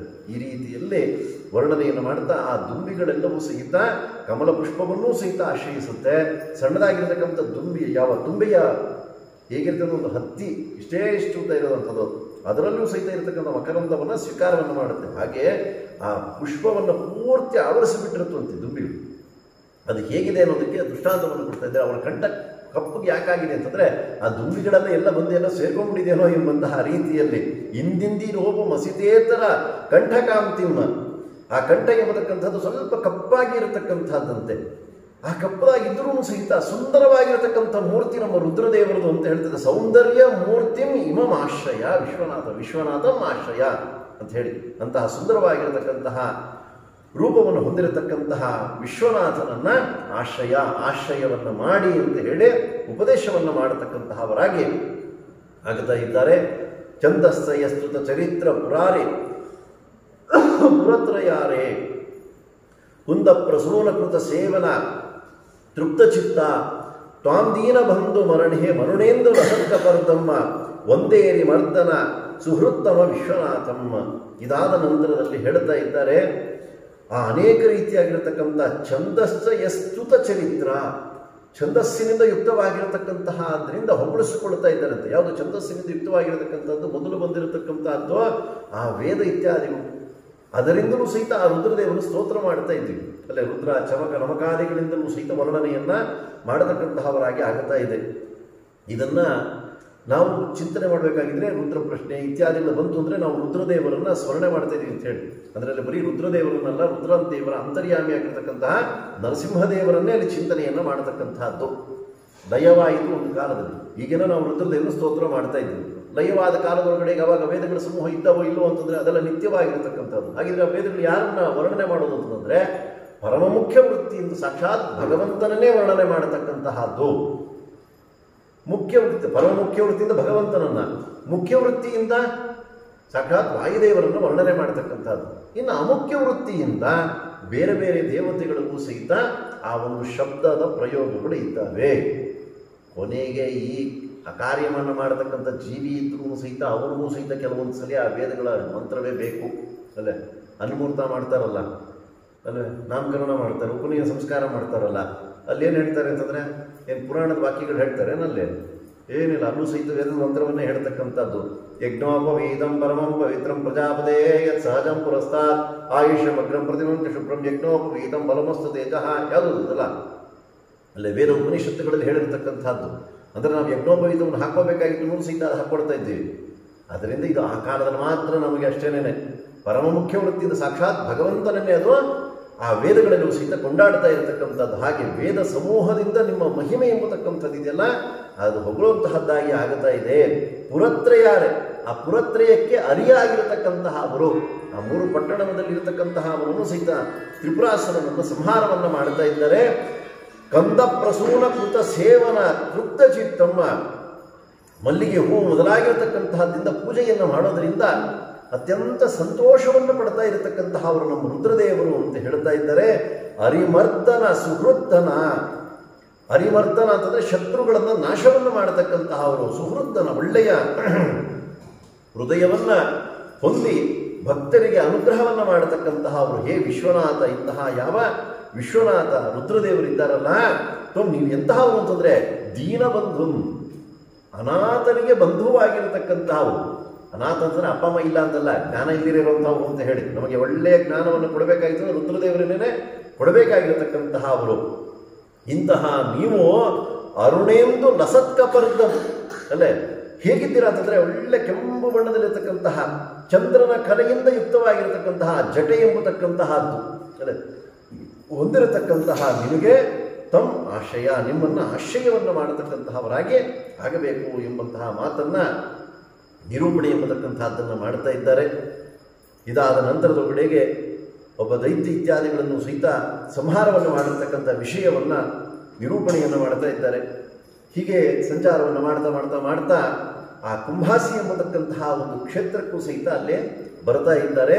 ಭಾಸಿ ಕುಂಭಾಸಿ ಸಂಗತ್ವಮ್ಮ ಕ್ಷೇತ್ರಂ ಶ್ರೀಶ ಗಿರೀಶಯೋಹೋ ಯತ್ರ ಕುಂಭಾಸುರ ಸ್ಯಾಸಿಹೇ ಆಭಾಸಿ ದ್ರೌಪದೀಪತಿ. ಆ ಕುಂಭಾಸಿ ಎಂಬತಕ್ಕಂಥ ಒಂದು ಕ್ಷೇತ್ರ ಸೋದೆಯ ಮಠ ಅಂತ ಹೇಳಿ ಹೆಸರು ಬಂತಲ್ಲ, ಅದು ಯಾವಾಗ ಬಂದಿದ್ದು ಅಂತಂದರೆ ವಾದಿರಾಜ ಸ್ವಾಮಿಗಳು ಸೋದಾ ಕ್ಷೇತ್ರದಲ್ಲಿ ವೃಂದಾವನಸ್ಥರಾದ ನಂತರದಿಂದ ಆ ಮಠಕ್ಕೆ ಸೋದಾ ಮಠ, ಸೋದೆ ಮಠ, ಸೋದೆ ಮಠ ಅಂತ ಹೇಳಿ ಹೆಸರು ಬಂತು. ತತ್ಪೂರ್ವದೊಳಗಡೆಗೆ ಏನು ಹೆಸರಿತ್ತು ಅಂತಂದರೆ ಕುಂಭಾಸಿ ಮಠ ಅಂತ ಹೇಳಿ. ಯಾಕೆಂದರೆ ಅದು ಸ್ವಲ್ಪ ವ್ಯತ್ಯಾಸ ಆಗುವಂಥದ್ದು ಉಂಟು ಹೆಸರುಗಳು. ಇನ್ನೂ ಒಂದು ನಾವು ದೃಷ್ಟಾಂತವನ್ನು ನೋಡಬಹುದು. ಈಗ ಕೃಷ್ಣಾಪುರ ಮಠ ಅಂತ ಹೇಳಿ ನಾವು ಕೇಳ್ತಾ ಇದ್ದೀವಿ. ಅಲ್ಲ, ಕೃಷ್ಣಾಪುರ ಮಠ ಅಂದರೆ ಎಷ್ಟೋ ಜನಕ್ಕೆ ಕೇಳಿದ ಅದು ಯಾವ ಮಠ ಆಚಾರ್ಯ ಅಂತ ಕೇಳಿಬಿಡ್ತಾರೆ. ಯಾಕೆಂದರೆ ಆ ಸ್ವಾಮಿಗಳು ಉಡುಪಿ ಬಿಟ್ಟೇ ಬರಲ್ಲ. ಅವರು ಎಷ್ಟು ನಿಯಮ ಅಂತ ಹೇಳಿದ್ರೆ ಅವಗಾಹನ ಮಾಡದಿರಿದ್ರೆ, ಅವಗಾಹನ ಅಂತಂದರೆ ಇನ್ನೇನು ಅಂತ ಅದರ ಮೇಲೆ ಎಕ್ಸ್ಪ್ಲೈನ್ ಮಾಡಬೇಕು. ಪೂರ್ತಿ ಮುಳುಗಿ ಸ್ನಾನವನ್ನು ಮಾಡಿದ್ರೆ ಮಾತ್ರ ಅವರ ಪಟ್ಟದ ದೇವರನ್ನು ತೆಗಿತಾರೆ. ಇಲ್ದಿರಿದ್ರೆ ತೆಗೆಯೋದೇ ಇಲ್ಲ. ಇಲ್ಲ ಬೆಂಗಳೂರು ಬರ್ತೀರ ಸ್ವಾಮಿಗಳೇ ಅಂದರೆ ನೀವು ಹೋಗಿ ಕೇಳ್ರಿ, ಅಲ್ಲೇ ನೀವು ಬರಲ್ಲ ಏನು ಮಾಡಿದ್ರು ಸಹಿತ ಅವ್ರು ಹೋಗೋದಿಲ್ಲ. ಅಂದರೆ ಅವರು ದೇವರ ಪೆಟ್ಟಿಗೆಯನ್ನು ಪಟ್ಟದ ಕಾಳಿಂಗವಂತನ ಕೃಷ್ಣ ಅದನ್ನು ಏನಾದರೂ ಪೆಟ್ಟಿಗೆಯನ್ನು ತೆಗಿಬೇಕು ಅಂತಂದರೆ ಅವಗಾಹನ ಸ್ನಾನವನ್ನು ಮಾಡಬೇಕು, ಅವರು ಮಾಡಬೇಕು, ಜೊತೆಗೆ ಅವರ ಶಿಷ್ಯರು ಇರ್ತಾರಲ್ಲ ಅವರು ಸಹಿತ ಇಬ್ಬರು ಒಟ್ಟಿಗೆ ಮಾಡ್ಕೊಂಡು ಅಂತಂದರೆ ಆ ದೇವರ ಪೆಟ್ಟಿಗೆ ತೆಗಿತಾರೆ. ಇಲ್ಲಿ ತೆಗೆಯೋದೇ ಇಲ್ಲ. ಅದಕ್ಕೋಸ್ಕರ ಕೃಷ್ಣಾಪುರ ಮಠದವರು ಉಡುಪಿ ಬಿಟ್ಟು ಬರೋದೇ ಇಲ್ಲ. ಅಕಸ್ಮಾತ್ ಹೋದ್ರೂ ಸಹಿತ ಅವಗಾಹನಕ್ಕೆ ಅವಕಾಶ ಇರಬೇಕಷ್ಟೇ. ಈಗ ಸೋದಾ ಕ್ಷೇತ್ರಕ್ಕೆ ಹೋದರು, ಅಲ್ಲಿ ನೇರಗಳು ನಿಂತಿದೆ, ಅಲ್ಲಿಗೆ ಮಾತ್ರ ಕೆಲವು ಕಡೆಯಲ್ಲಿ ಮಾತ್ರ ಹೋಗ್ತಾರೆ. ಇಷ್ಟು ನಾನು ಬುದ್ಧಿ ಬಂದಾಗಿಂದ ನೋಡಿದ್ದೀನಿ. ಅಲ್ಲಿ ಅವರು ಎಲ್ಲೂ ಸಹಿತ ಬರಲಿಲ್ಲ. ವಾದಿರಾಜ ಸ್ವಾಮಿಗಳು 400ನೇ ವರ್ಷದ ಆರಾಧನಾ ಮಹೋತ್ಸವ ಆಗ ವಿಶ್ವೋತ್ತಮ ತೀರ್ಥರು ರಾಯರಾಯ ಚೌಲ್ಟ್ರಿಯಲ್ಲೇ ಕೃಷ್ಣವಾದರಾಜ ಮಂಟಪ ಅಲ್ಲಿ ಮಾಡಿದ್ರು. ಆ ಸಂದರ್ಭದಲ್ಲಿ ಬರಲೇಬೇಕು ಅಂತಂದಾಗ ಹುಳಿಮಾವು ಒಳಗಡೆಗೆ ಎಲ್ಲೋ ಒಂದು ಕಡೆಗೆ ಇಳಿಯೋ ಬಾವಿ ಇತ್ತು.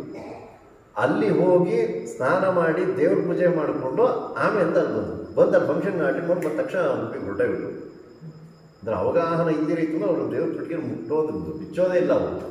ಅಂದರೆ ಒಂದು ಸಲ ಬಂದಿದ್ದಾರೆ. ಹಾಗಿದ್ರೆ ಸಂಚಾರ ಹೋಗಬೇಕಾಗಿದ್ರೆ ಏನು ಅಂತಂದರೆ ಕೃಷ್ಣ ಮಠದಲ್ಲೇ ಇಟ್ಟಿರ್ತಾರೆ ಅಷ್ಟೇ ದೇವರನ್ನೇ, ಎಲ್ಲೂ ಸಹಿತ ಅದನ್ನು ಇಡೋದಿಲ್ಲ. ಇಂತಹ ಒಂದು ಕಟ್ಟುನಿಟ್ಟಿನ ನಿಯಮ ಮಾಡತಕ್ಕಂಥದ್ದು ಅಂದರೆ ಕೃಷ್ಣಾಪುರ ಮಠ, ಅದು ಕೃಷ್ಣಾಪುರ ಮಠ ಅಂತ ಹೇಳಿ ಇವಾಗ ಬಂದಂಥದ್ದು. ಹಾಗಿದ್ರೆ ಹಿಂದಿನ ಹೆಸರು ಯಾವುದು ಅಂತ ಹೇಳಿದ್ರೆ ನೇರಂಬಳ್ಳಿ ಮಠ ಅಂತ ಹೇಳಿ ನೋಡಿ. ಅಂದರೆ ಅದು ಸ್ವಲ್ಪ ಕಾಲ ನೋಡುವಾಗ ಅದು ವ್ಯತ್ಯಾಸ ಆಗುವಂಥದ್ದು ಉಂಟು. ಹಾಗೆ ವಾದಿರಾಜರು ಸೋದಾ ಕ್ಷೇತ್ರದಲ್ಲಿ ನೆಲೆಸಿದ್ರು, ಆದ್ದರಿಂದ ಸೋದೆ ಮಠ ಎಂಬತಕ್ಕಂಥದ್ದು. ಮತ್ತು ಅದರ ಪೂರ್ವದಲ್ಲಿ ಇದ್ದಂತಹ ಹೆಸರು ಯಾವುದು ಅಂತಂದರೆ ಕುಂಭಾಸಿ ಮಠ. ಅಂತಹ ಕುಂಭಾಸಿ ಕ್ಷೇತ್ರದಲ್ಲಿಯೂ ಸಹಿತ ಇದ್ದಾರೆ. ಕುಂಭಾಸಿ ಸಂಜ್ಞತ್ವಂ ಕ್ಷೇತ್ರಂ ಶ್ರೀಶಗಿರೀಶಯೋಹೋ. ರುದ್ರದೇವರು ಹಾಗೂ ಭಗವಂತ ಇಬ್ಬರೂ ಸಹಿತ ಒಂದೇ ಕಡೆ ಎಲ್ಲೇ ಇದ್ದಾರೆ. ಇದನ್ನ ಇನ್ನೂ ಸ್ವಲ್ಪ ವರ್ಣನೆಯನ್ನು ಮಾಡಬೇಕು, ಅದನ್ನು ನಾಳೆ ದಿವಸ ಮಾಡ್ತೀನಿ. ಅದು ಹೇಗಿದ್ದಾರೆ ಅವರು ಅಂತಂತ ಹೇಳಿದ್ರೆ ಮೂರ್ತಿಯನ್ನು ನೋಡಬಹುದೇನೋ ಅಂತಂದರೆ ಮೂರ್ತಿಯನ್ನು ನೋಡ್ಲಿಕ್ಕೆ ಸಾಧ್ಯವೇ ಇಲ್ಲ. ಅಲ್ಲ ಮೂರ್ತಿ ಇಲ್ವ ಆಚಾರ್ಯ ಅಂತಂದರೆ ಮೂರ್ತಿ ಇಲ್ಲ. ಆ ಎರಡು ರೂಪಗಳು ಸಹಿತ ಒಂದು ಸಣ್ಣದಾಗಿರತಕ್ಕಂತಹ ಒಂದು ಕೊಳ ಅಲ್ಲ, ಸುಮಾರು ಇಷ್ಟು ಜಾಗ ಇದೆ ಅಷ್ಟೇ ನನಗೆ ಅಲ್ಲ, ಅಲ್ಲೊಂದು ಬಾವಿ, ಆ ತೀರ್ಥ, ಆ ತೀರ್ಥದೊಳಗಡೆಗೆ ಸನ್ನಿಧಾನ ಇರತಕ್ಕಂಥದ್ದು ನೋಡ್ರಿ. ನೆಲ, ಕಾಷ್ಟ, ಶೈಲ, ಗಗನ, ನೆಲ, ಪಾವಕ, ವಾಯುತರು, ಫಲ, ಪುಷ್ಪ, ಬಳ್ಳಿಯೊಳಗೆ ಪ್ರತಿಯೊಂದು ಆ ಒಂದು ಸಣ್ಣದಾಗಿರ್ತಕ್ಕಂಥ ಒಂದು ಬಾವಿ ಅಂತ ಇದೆ. ಅಲ್ಲಿ ನಮಗೆ ಗೊತ್ತಾಗೋದಕ್ಕೋಸ್ಕರವಾಗಿಯೇ ಹರಿಹರನ ಒಂದು ಪ್ರತೀಕವನ್ನು ಇಟ್ಟಿದ್ದಾರೆ. ಅಲ್ಲಿಯೇನೇ ಸನ್ನಿಹಿತರಾಗಿ ರುದ್ರದೇವರು ಹಾಗೂ ಭಗವಂತ ಇಬ್ಬರು ಇದ್ದುಕೊಂಡು ಅನುಗ್ರಹವನ್ನು ಮಾಡತಕ್ಕಂತಹವರಾಗಿ ಆಗ್ತಾ ಇದ್ದಾರೆ ಎನ್ನುವಂಥದ್ದನ್ನು ಆ ಕ್ಷೇತ್ರದ ವರ್ಣನೆಯನ್ನು ಮಾಡ್ತಾ ಇದ್ದಾರೆ. ಇನ್ನು ಮುಂದೆ ಕೋಟೇಶ್ವರದ ಒಂದು ವರ್ಣನೆ ಇತ್ಯಾದಿಗಳನ್ನೆಲ್ಲ ಮಾಡ್ತಾರೆ. ಅದರ ವಿಷಯವನ್ನು ನಾಳಿನ ದಿವಸದ ಪುರಾಣದಲ್ಲಿ ನಾವು ಚಿಂತನೆಯನ್ನು ಮಾಡೋಣ ಅಂತ ಹೇಳಿ ಮುಗಿಸ್ತಾ ಇದ್ದೀನಿ. ಸುರಗಣ ಪರಿವಾರ ಶೋಭಮಾನೋದ್ಧಾರ ಕರಿಕರ ಸಮಹಸ್ತ ಕಾಂಚನೋ ದೀಪ್ತವಸ್ತ್ರ ಶುಭಜನಕೃತಗಾನ ಶೇಷಭೋಗೇಶಯಾನ ಪ್ರಭುರಯಮವಿನಾಶ ಪ್ರಿಯತಾ ಇಂದಿರೇಶ ಶ್ರೀಕೃಷ್ಣಾರ್ಪಣಮಸ್ತು. ಹರಯೇ ನಮಃ.